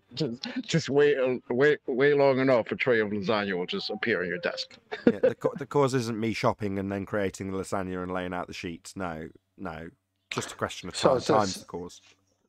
So is this a good time to say where'd you get the lasagna in the first place? Indeed. Manifested that, and I think. That's the Big Bang Theory. They just wait around long enough and boom, everything's there. All for the make everything. There you go. I was about to say, he stole my joke.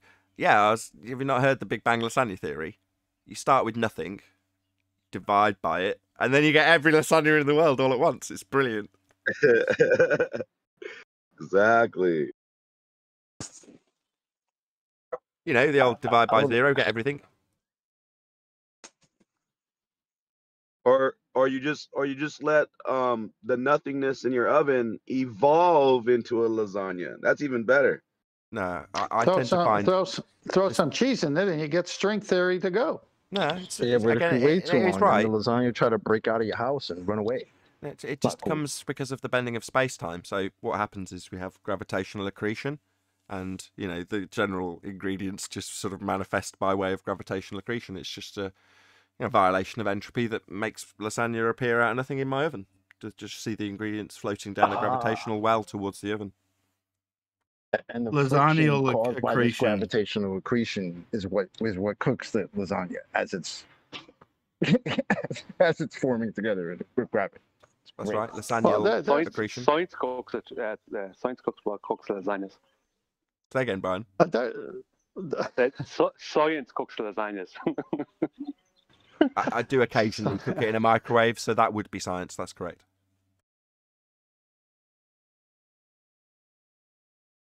That's horrible. Have any of you seen Bob the Science Guy's debunk of the Black Swan? Have you seen that? Go on, lay it on us. No, but go on. He says, right, because at the FAR platform, the 9.4 mile platform, he says he can't see, there's some cross section there or some boat ramp or something like that he can't see. And he said, that means, right, get this, that means that's been covered by the cover, and the horizon we see behind it is only a false horizon. Okay, shall I give the debunk to that in a few breaths? Not geometric. Not geometric, right. So, Bob, we only have one horizon, and the horizon in your geometric, begging the question, proof of nothing, perspective hijacking Earth curve calculator is physical. We only have one. Yours is geometric. Well, is he saying the curve of the Earth is before the horizon? He's essentially saying he just did the National Geographic. Was that who did that? Correct. With the flag? That's correct. He's done a National Geographic and said, look, the geometric curve of the Earth is obscuring this flag on this boat and not noticing that there's a horizon behind it. That's correct. He's doing a National Geographic idiocy move. Yeah. Is Fire still here? Because this is the question I asked him yesterday. Is the horizon an Earth curve? Yes, I'm still here. So you just heard the back and forth that Chocolate, Brian, and Nathan had about Bob the Science Guy. Now, is the horizon Earth curve? The horizon is a result of Earth curve. I don't know if people will actually consider it Earth curve or not, but I think the reason it's there is because of Earth curve. What do you mean by result of Earth curve? I'm going to go dig up space.com real quick. Just like the way it sounds. I know, but you're saying as a baller, you believe in the sphere, so the boats go away. The Earth curve is blocking the bottom up first, right? Is that what you believe? Yeah. Apparent horizon can block apparent objects. What? Is the curve of your Earth supposed to be apparent, or is it supposed to be physical? Because now you're saying it's apparent. No, the horizon is supposed to be apparent. So you don't have a geometric horizon to block anything anymore then? You're back to optics now. You just said it. Wow. Should I just welcome you now to Flat Earth, or wait till later?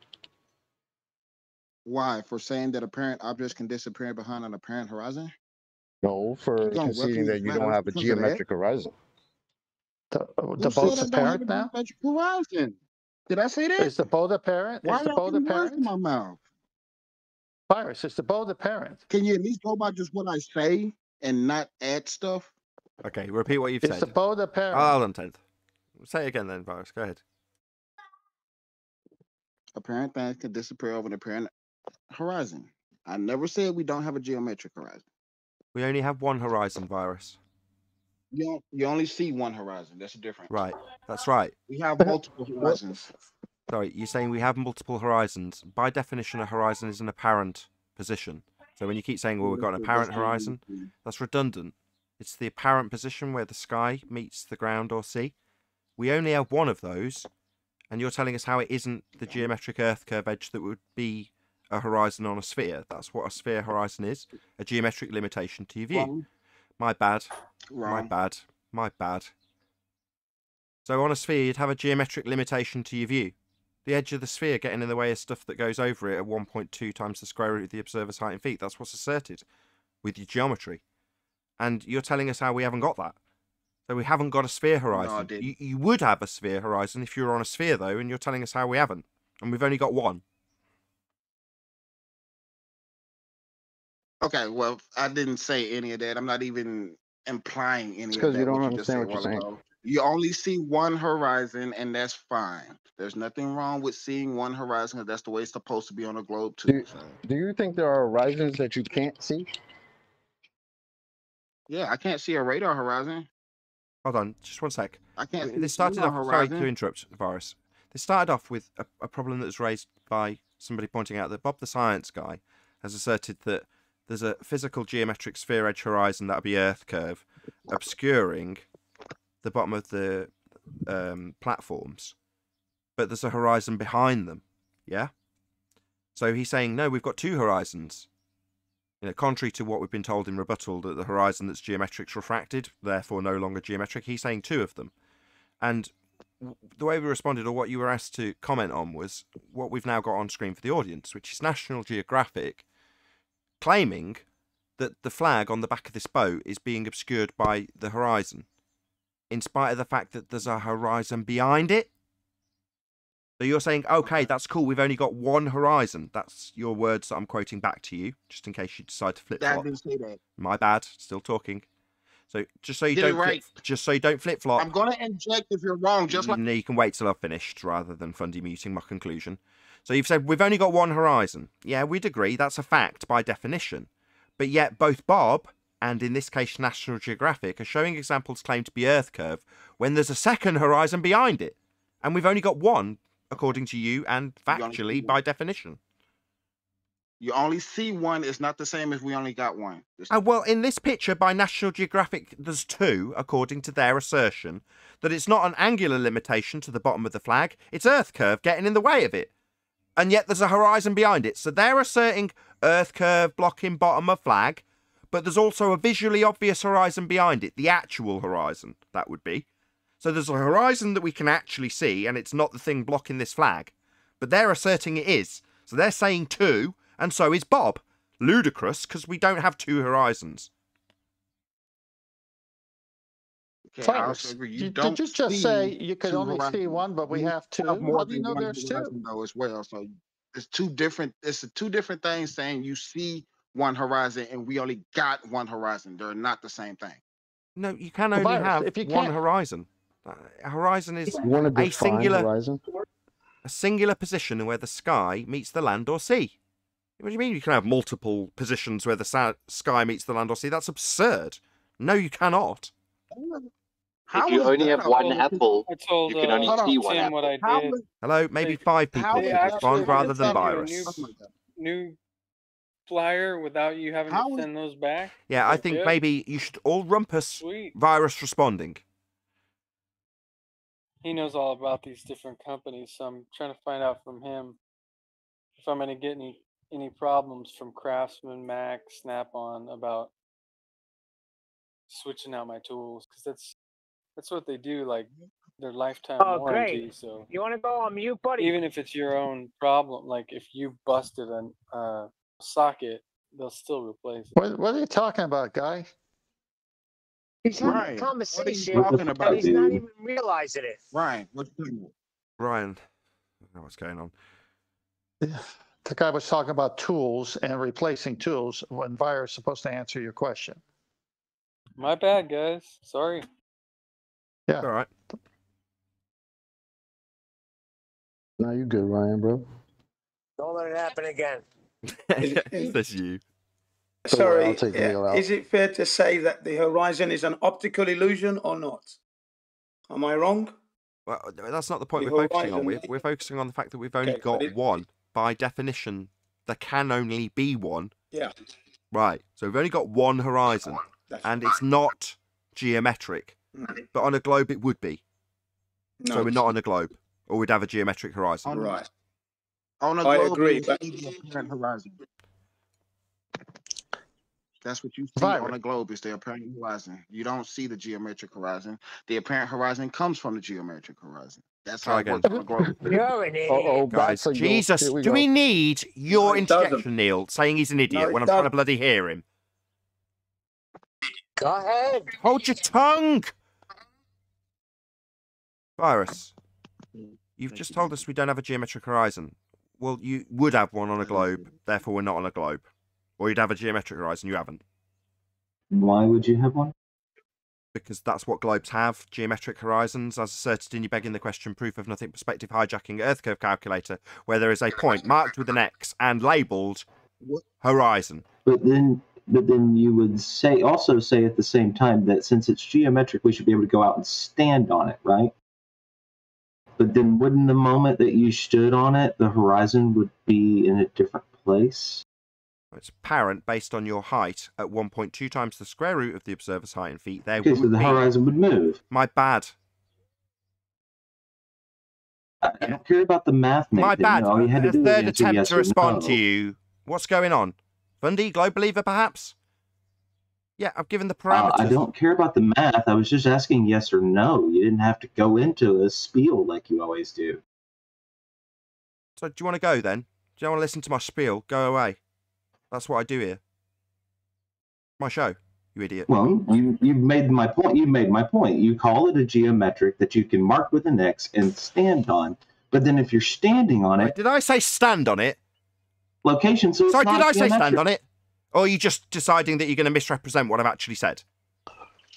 Oh, I'll misrepresent what you said. Okay, go please. But Try to that's your explain the claim. geometric mark it with an X horizon. Please, go ahead. Yeah, that's correct. In your globe maths, if you're a globe believer, it's marked with an X labelled horizon in your maths. That's correct. It's labelled horizon.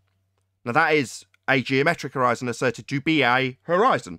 Now, what is a horizon? Well, it's a demarcation point between the sky and land or sea. That's what a horizon is. And according to your maths, that's what your horizon is. But we're continually told that that is not the horizon we see, but it is the horizon in globe maths. So we don't see the horizon that's asserted to be a sphere edge horizon in the globe maths, and we do see a horizon that isn't that. So the horizon we see isn't a globe horizon. So it's not a globe horizon. Well, we'd have one if we were on a globe, simple as. Yeah, that's weird, bro. That was weird. What you just said didn't make no sense. That was weird. Not at all. It's your claim. It's your claim, guys. You're the one. That is not our claim. No, it's I not. just want one. That what you Virus. just said Okay, was Virus, weird thank you. because that is not I'm our trying claim. to trust the other guy now. There's lots of prolonged silences from you now, so can you just give way to the other guy? Not You at say the all, you same say. thing, so you're right. What not at all? What, you wouldn't have a geometric horizon on a globe? Welcome to flat Earth. That's not what he Backs in the said. back. Solaris? The No. horizon is always apparent. It's always a certain distance away from wherever you're standing. Like you said, observer height, blah, blah, blah, blah, blah. I can't continuously walk in one direction and continually get closer to some geometric horizon point. There's no way for you to do that at all. Okay. Standing on a sphere, there's no way to do that. And who said you could? Are you just going to keep going with this straw man that you're going to burn? Because I didn't say you could. It's the second time you've attempted Then why to are burn you this. trying You're to going to talk give it straight a through me? Talk straight through. geo- I would talk straight through me while I point out this is the second time I've pointed out this is a straw man you're burning. Because I didn't say you could stand on it. I pointed out where it was marked in the globe maths. I didn't say you could stand on it. That's a straw man you seem to want to burn, even though I pointed it and out it twice. continuously moves. And you're going to Why talk does it- through me summarising me pointing out the straw man that you're burning by talking through it, right, Fundy? Take it you're a globe believer, right, Fundy? Because you're talking straight through the top of me. They're not geometric. Yeah, you're going to talk straight through the top of my responses and ignore them? I am, because I heard Yeah, you are. I know. You're just a wanker who's got a globe belief, so I'm going to have a good laugh at you. Yeah, we've only got one horizon. It's not the horizon marked in globe maths. Now, I didn't say I could stand on that non-physical, mathematical horizon that I described.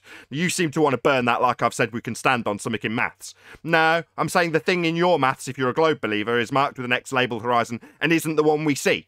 So the one in your globe maths isn't the horizon we see, so it's not the one in your globe maths. Well, that's what it would be if it was globe, because that's what globe maths say it would be, and it isn't. It's just that simple.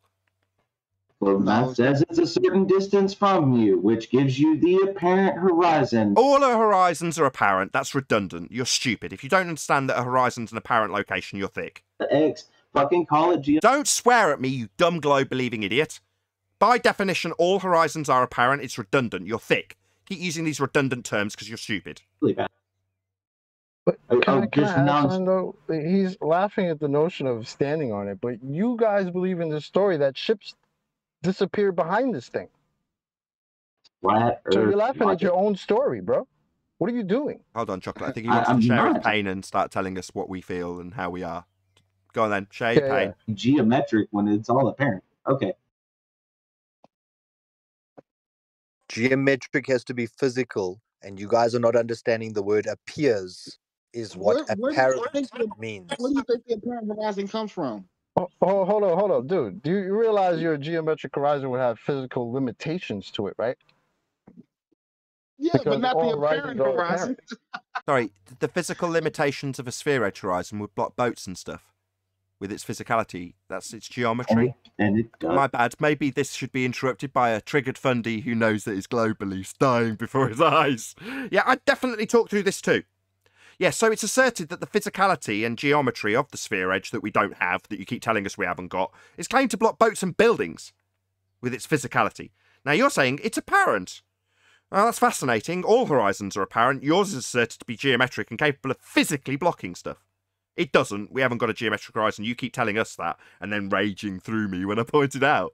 Yeah, the horizon we experience definitely isn't a physical geometric sphere edge. It needs to be if we're on a sphere. We're not.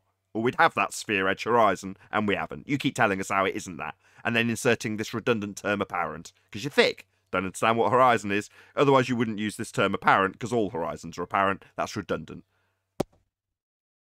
Hey, Solaris, did you notice how he said that he would actually talk through it too if it's devastating to him? So every time he... So who gives a shit, Virus? We've only got one horizon, and the horizon in your begging the question proof of nothing perspective hijacking Earth curve calculator is geometric and claimed to be physically blocking boats and buildings and shit.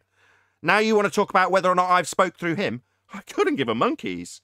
Yeah, this chanting fundy thinks that he can chant through me and then change the subject into whether or not I've spoke through him. I'll do as I damn well please. And what I please is telling you how we haven't got a geometric horizon to block boats and buildings. And you're telling me it, aren't you, Virus? You have nothing to back that up. Yeah, we do. It's called the Black Swan. It's on screen now from National Geographic. According to them, 1.2 times the square root of the observer's height in feet would be where this flag's being obscured by an angular limitation. And yet there's a horizon behind it. On screen for my audience is emphatic proof that we do not have a geometric horizon. This was provided to us by a very credible source, National Geographic, disproving physical geometry because we don't have a physical geometric sphere edge for a horizon in this image provided by National Geographic. I have proven it.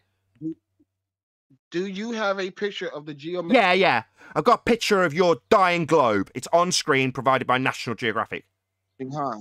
It's devastating. I'm not clicking on your YouTube channel, Nathan. You can. I don't give a shit what you're doing. You seem to think I've got some concern about what you're doing or thinking. You, to me, are just a mong. Like, inconsequential to my general day. Whether or not you leave here believing that you've got science that's actually maths, or horizons that are apparent, and you don't need geometric physical obstructions for this flag to be blocked by, claimed by National Geographic, when there's a horizon behind it debunking them. You can rage through all of that, and I couldn't care less. Can we see that Right. picture in main chat?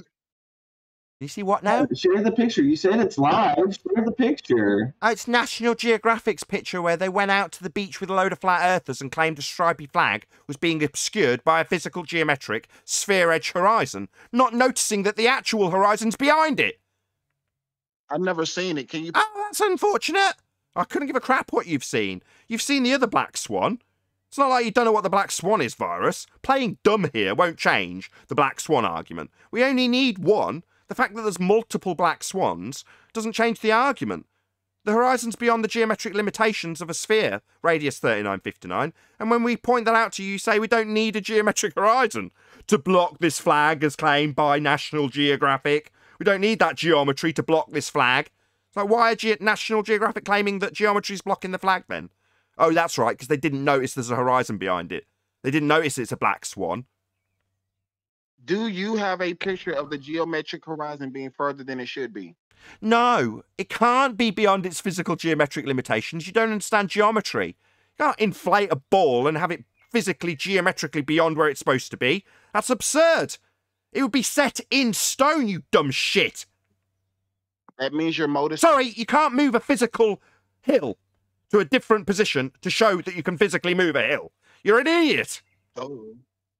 Duh, Nathan. That's the whole point of the black swan. Yeah, that's the point of the black swan argument. You can't move physical geometry, and yet your horizon's in a different position. Debunking the physical geometry? What, are you going to throw that back like it's your argument, you dumb shit?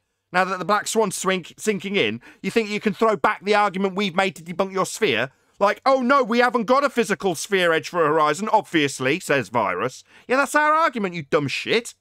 That's not even what I said, you dumbass. Not even the same thing of what was said.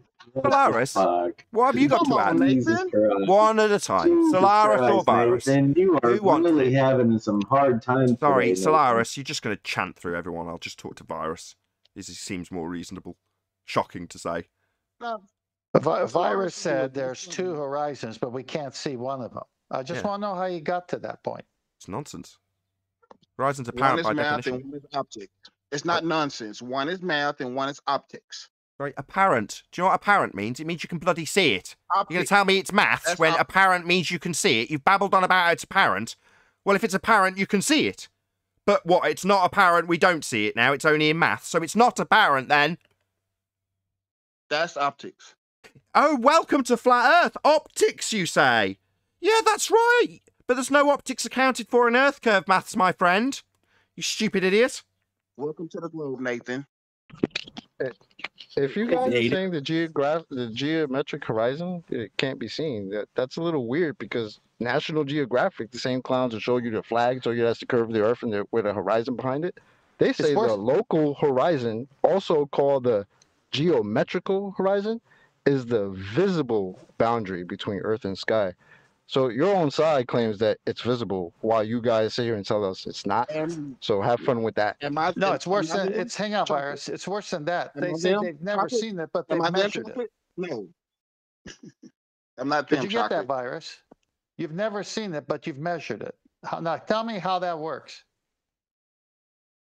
I just told you one is where geometry says it is, and it does not move. It does not get closer. It does not get further. The apparent horizon, which comes from the geometric horizon, is optics by itself. Do not talk through me, Tent, while I'm trying. You suck my balls. I'll do what I like. So yeah, you're saying there's one that only exists in maths that we don't see, yet National Geographic are claiming it's blocking boats, and people claim it blocks buildings, but you're saying we can't see it? That makes no sense, Virus. I'm not them. I'm sorry. So I don't know what they're talking about. I'm saying that you're telling us something we can't see, geometric horizon only exists in maths. You appreciate that it's also simultaneously claimed to be seen blocking things, though, right? I have no idea what that means. Yeah, it's in the Earth curve maths where it's said to be blocking boats and buildings and shit. You guys claim there's a physical geometric horizon blocking boats and buildings, and you ask us to qualify how many feet and inches are missing? Is all this sounding unfamiliar to you? It's only sounding unfamiliar to you because you've just told us we don't see it, but it is definitely claimed to be seen, blocking boats and buildings. But you're also telling us we don't see it, Virus. Do you see the problem here? I am about to tell you exactly what I told you earlier. The apparent horizon can block apparent... All horizons are apparent. You're a dumb shit who doesn't listen. Are you listening to what I just said? You're not listening to me. Maybe project that straight onto me. 5th time. All horizons are apparent by definition. The apparent, meaning you can see it, position where the sky meets the ground or sea. Apparent means you can see it. Now, you're telling us about how the apparent position where the sky meets the sea doesn't match with the non-apparent position in geometry.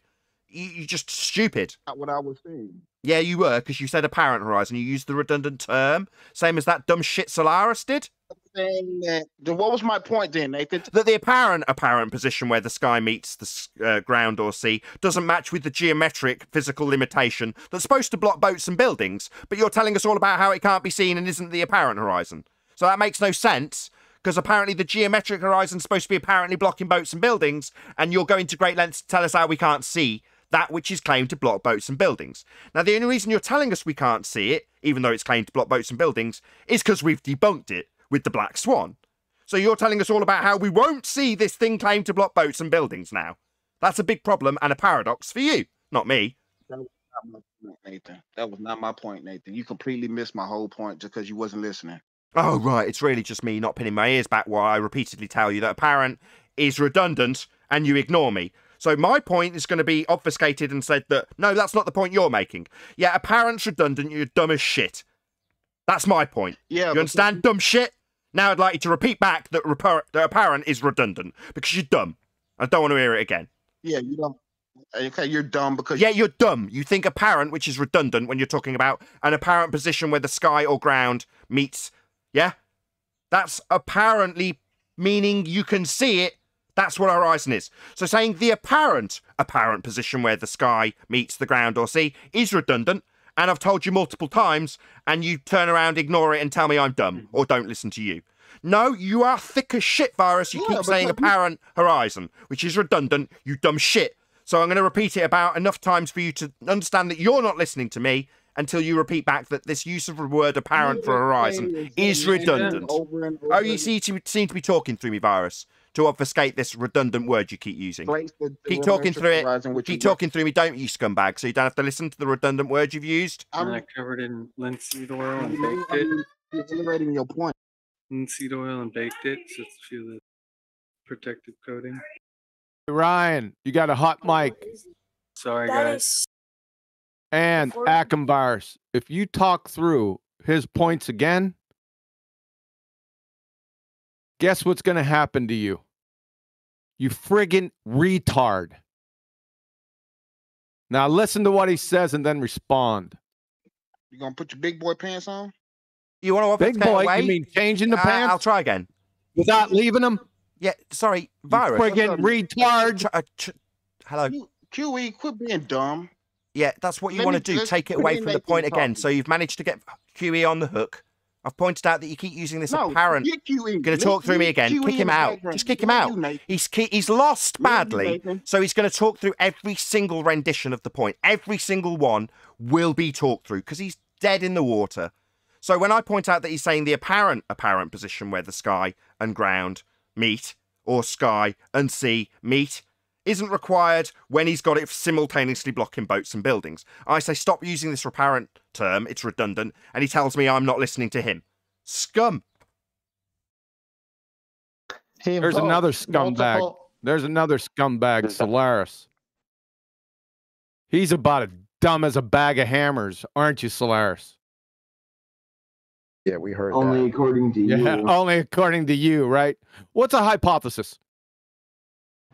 Not here to answer. Yeah, right, you dumbass. I'll tell you what. Define curvature. I'll tell you what. Let's make it easy. Define curvature for us.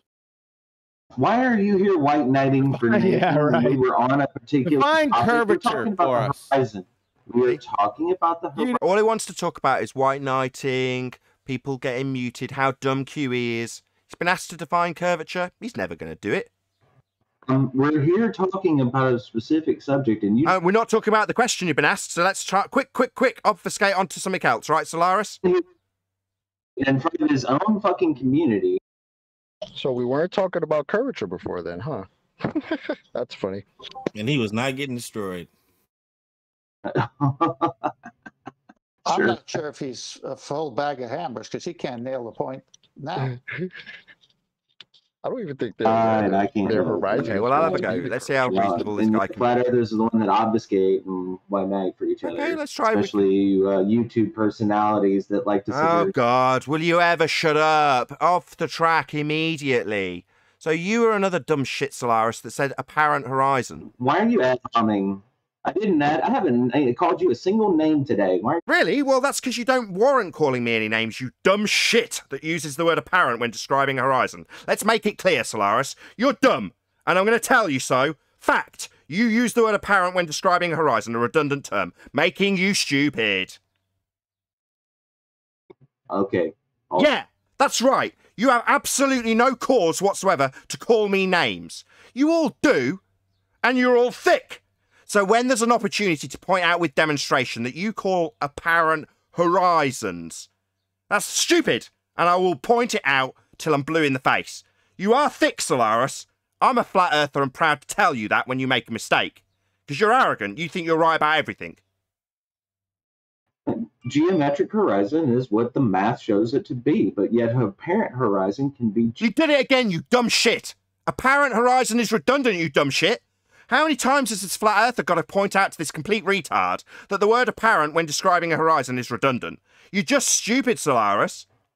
Right. Yeah, right, you are stupid. The apparent position where the sky meets the ground or sea. That's redundant, you dumb shit. You're just going to hum and mutter through me like Virus did. So at the same point that you white knighted for Virus, with you having used a redundant term and having been corrected by a flat earther, and all you can do is mutter through the top of me. Is it right that the math... Or ask a new question, dumb shit. So apparent, redundant, try and address it, you total coward. Or no. Is it correct that theoretical, Solaris? Is... Rams, you shut up. Rams, you're making matters worse. Does the math say the horizon is a certain distance away? Yes or no? You say it's apparent, that's redundant. You've ignored it because you're a coward, being educated by a flat earther, and as soon as I do educate you, you start talking through me because you're a coward. Like Virus, I'm on the same point. It was you that brought it up and used the term redundantly. Now I'm pointing it out and you can't do anything but talk through me. Is it, sir? Yeah, talk straight through me, so you don't have to listen to how redundant your terminology was. Redundant, mate. You going to address that, you total coward? So it only You exists in still the haven't answered my fucking question. I've asked 3 times. You're asking You if just your wanna sit model here? has a mathematical predicted point where the Rams, horizon should be? I'm asking Nathan to basically clarify what he's already said. Could I have a one-on-one with the Solaris, please? No, I'm having a one-on-one with Nathan. No, you're not. Destroy your own Come on argument. here to talk with Nathan. If you want to have a conversation with me, get off of Nathan's show and me and you can have a talk face to face. I have no idea who you are. We can't talk when I'm having to listen to you through Nathan. So let me talk to Nathan instead of you, please. Because Nathan seems to be this higher authority on this subject, so let me talk to him. Well, no, you have one-on-one with me. Okay, I'm trying to have a conversation with someone who is supposed authority on the subject. Solaris, do you want to shut the fuck up? It'd be all of us. It'd be all of us. It's okay. No. No.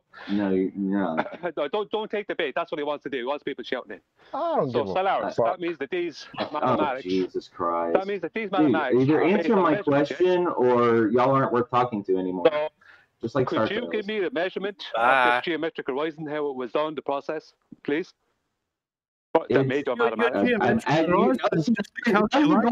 Oh my God, total audio chaos. Was the calculation? Does the calculation show that the geometric horizon should be X distance away from Brian, you? Brian, I'm not going to let no? you talk to him if you just constantly talk through him. Yes or no?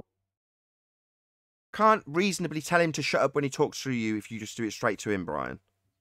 Oh, for fuck's sake. Yeah, that means shut up as well. Hello? Go ahead, Brian. Yeah, thank you, Nate. I'm sorry about that. Yeah, if there is mathematics, and he's claiming these mathematics as proof, then they have to be backed by a measurement. So could he run us through the process of the measurement of this geometric horizon, please?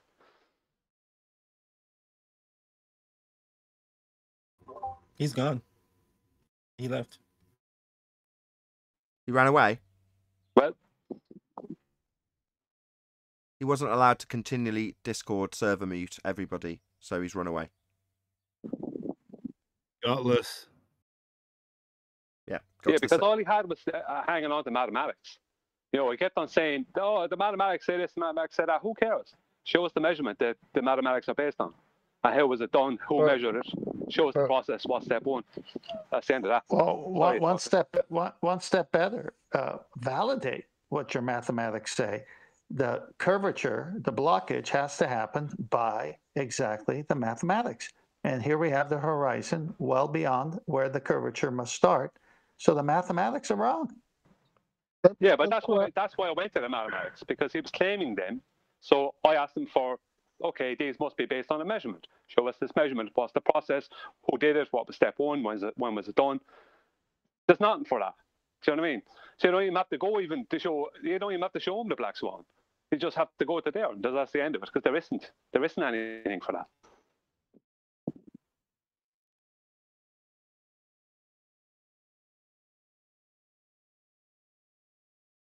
Got my custom XLR cable in the post today. I'm really excited.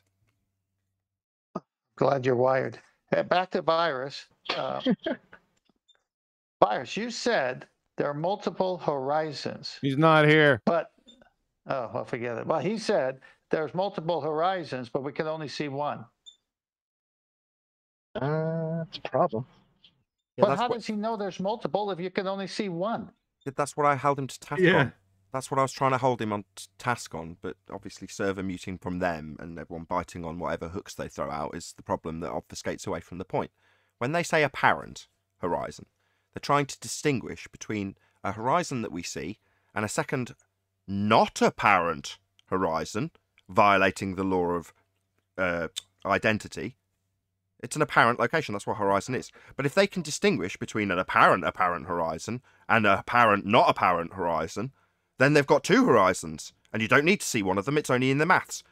But it's a representation of the horizon we do see, and then they'll convolute it into how we do see a non-geometric horizon, because I've already got to beg the question of an apparent horizon. So when it fails is when you point out that you're separating out horizons by adding on redundant terms to give you two. Should I read the definition of horizon again? The apparent position where the land or sea meets the sky. Apparent, meaning you can see it. Position, meaning there it is. And sea, obvious. Land, obvious. Sea, obvious. The description's fairly simple. But then they add on, well, it's the apparent horizon. So let's go back to the definition. So it's the apparent position where the sky meets the land or sea. That's nonsense. The only reason it's there is because their geometric horizon, that used to block boats and buildings with its physicality, is now mysteriously not physical. Funny enough, National Geographic, in their definition, they underline visible boundary between the earth and sky. Visible. They underlined it. It's you guys. That's your claim, that it's visible. Yeah. So why are you now telling us that it's not? Well, it's like adding on an extra visible. It's the visible horizon. But the one we're talking about is the non-visible visible horizon. Exactly. The non-visible visible horizon is not visible in reality until we need to say it's blocking boats and buildings. But for now, because it's beyond the limitations of its physicality, debunking our assertion that it's physical, it's non-physical. But of course, as soon as something's squashed up in the distance in the foreground at an optical limitation, we'll call that Earth curve and say it's physically blocking it. And here's the geometry. But for now, it's not physical. We don't see the not actual position where the sky meets the sun or meets the sea or land. It's a not actual visible position. You're like, that's nonsense. Doesn't make sense. You can't be not actual and visible, geometric. That makes no sense. When will the ballers hang on? When will the ballers realize that every time they start the sphere model of theirs, it's begging the question with a presupposition and all that goes with that. And then when they start invoking geometry, it puts lines into that thing, like distinct measurements have to happen. And when they don't have that, they got nothing. So they're defending a presupposition and they got no defense for it. And that's why both these guys sound like idiots. It's an untenable position. I think they're starting to realize that. This is going to get worse before it gets better. There's going to be hordes of people wanting to ad hom everybody here soon.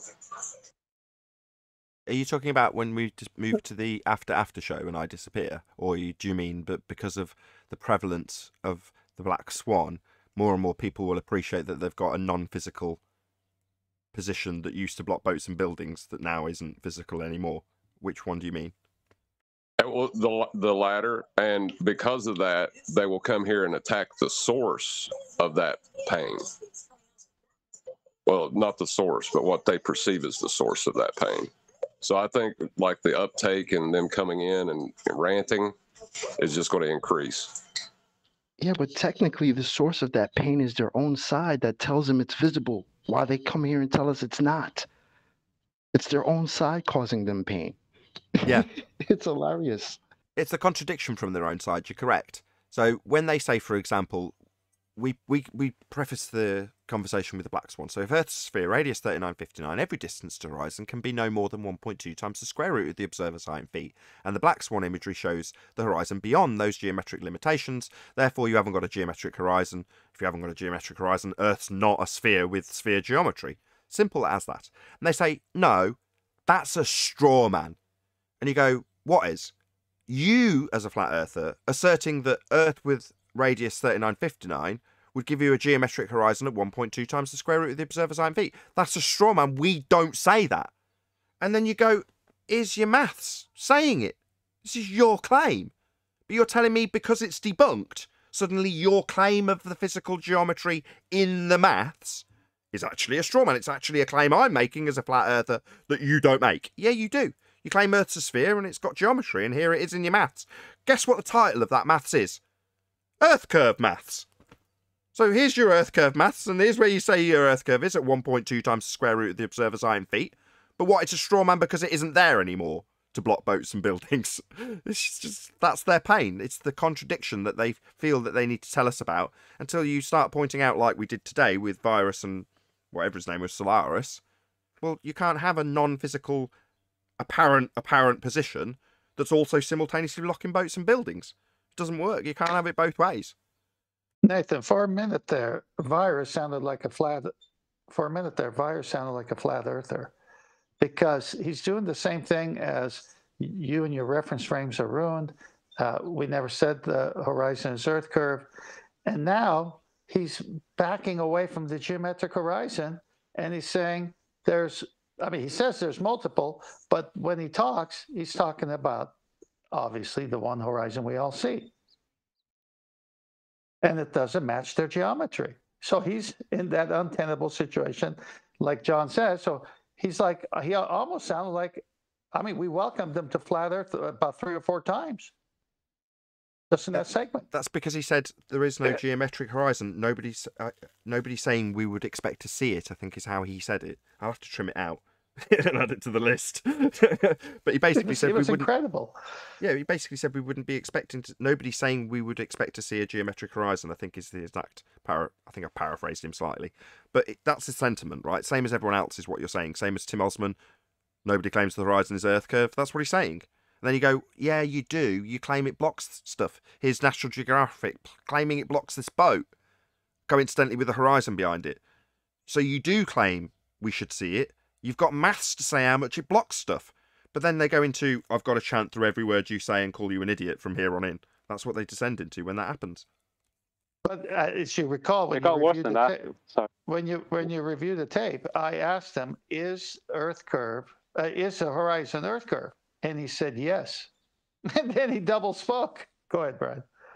Got a word for that? Yeah, worse than that. He asked Nathan more than one time. I'd say 2, if not 3 times. Have you got a photograph of the geometric horizon? He's asking you to prove the geometric horizon, but a photograph. Not quite. He asked me, have you got a photograph of the geometric horizon, I assume is Earth curve horizon, a non-geometric position? So the geometric horizon in a different position. I've paraphrased it because it needs to be paraphrased to give clarity to what he's asking. He's asking me to show a geometric horizon in a different position. Well, if it's a geometric horizon, it's a physical sphere edge horizon. And he's saying, show it me effectively as a bigger sphere. So I don't assume the horizon's a sphere. That's a burden of proof reversal fallacy. But he is, like Simon Dan, you and your reference frames are ruined, charging me with showing the claim we debunk in modus tollens. So he's saying, show me the geometric horizon, flat earther. I don't have one. That's your claim we're debunking, you complete idiot. Yeah, show me where this non-visible visible horizon is beyond its visible limitation. That's what he said.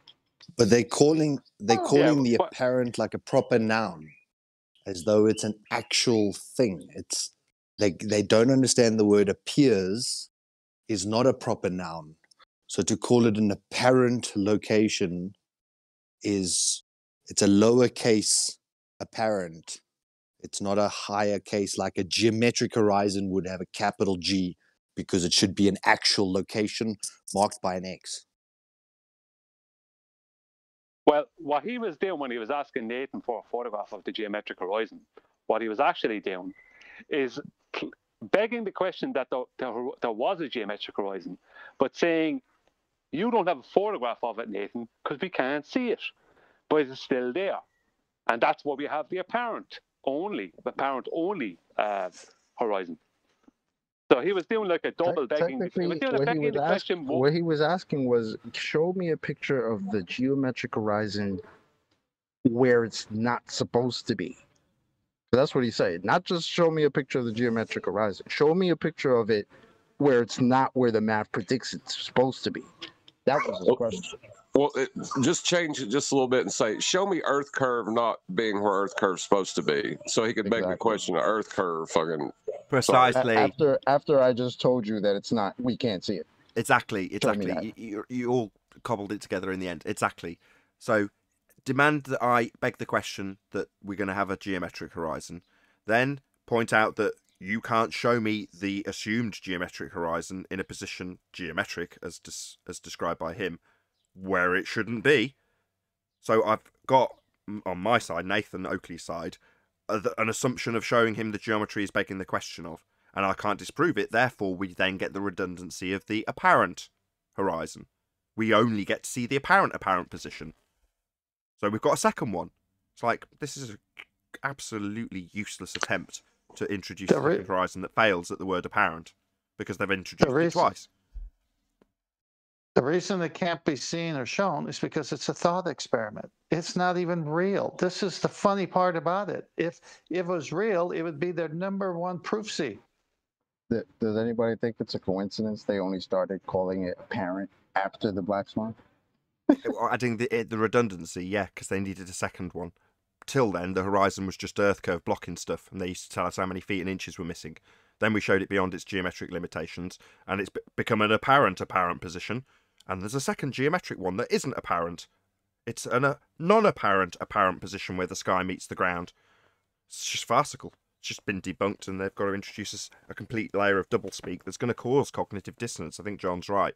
That's why he's describing a queue of people that's going to eventually come, because their own side saying, look at the horizon, Earth curve, blocking this boat and building. They come here and we go, it's beyond the limitations of a geometric obstruction that would block boats and buildings. And they go, we never said it would block boats and buildings. And they short circuit. Basically. Yeah, I think John is right. I think it's going to get worse before it gets better. Maybe. Not for me. Maybe for them. You remember when the Black Swan came on and we all gave our best guesses as to how long it would take the ballers to get it? I was so wrong. I was thinking like I think. These people aren't ever going to get it.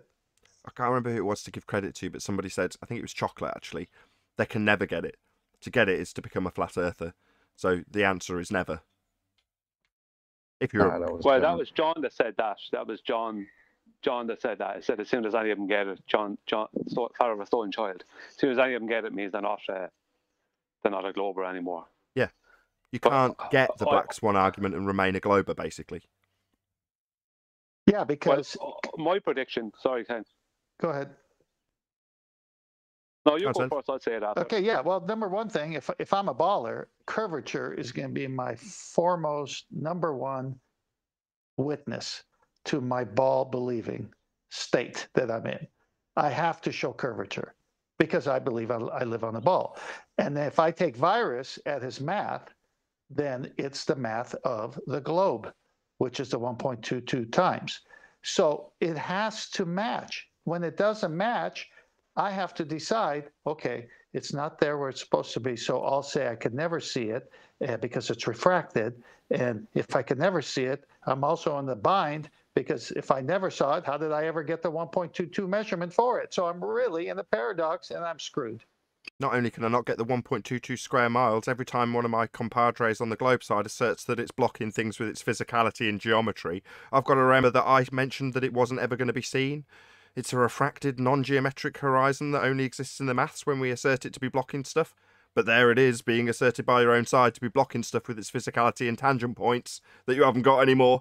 It's just devastating cognitively to Globers. The Black Swan, yeah, I think you're right. From their side, it can only get worse as they brace against it more and more and descend into cognitive, what's the word? Pain. That's all they're doing, descending further and further into cognitive nonsense that leaves them in pain. With that, I'm going to say a huge, massive, enormous thank you to both Discord and G+ panels for making today's after show possible.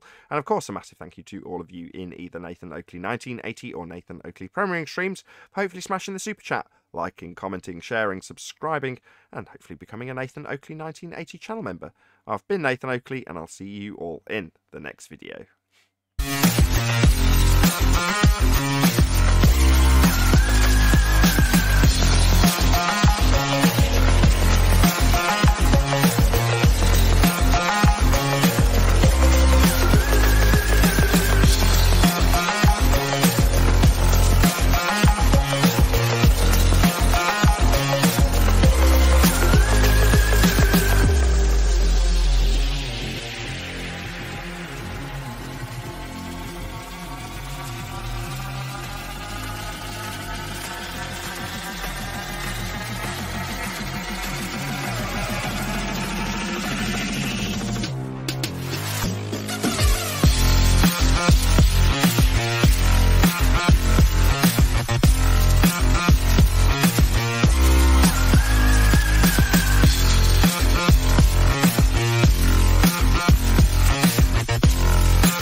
What a lovely day!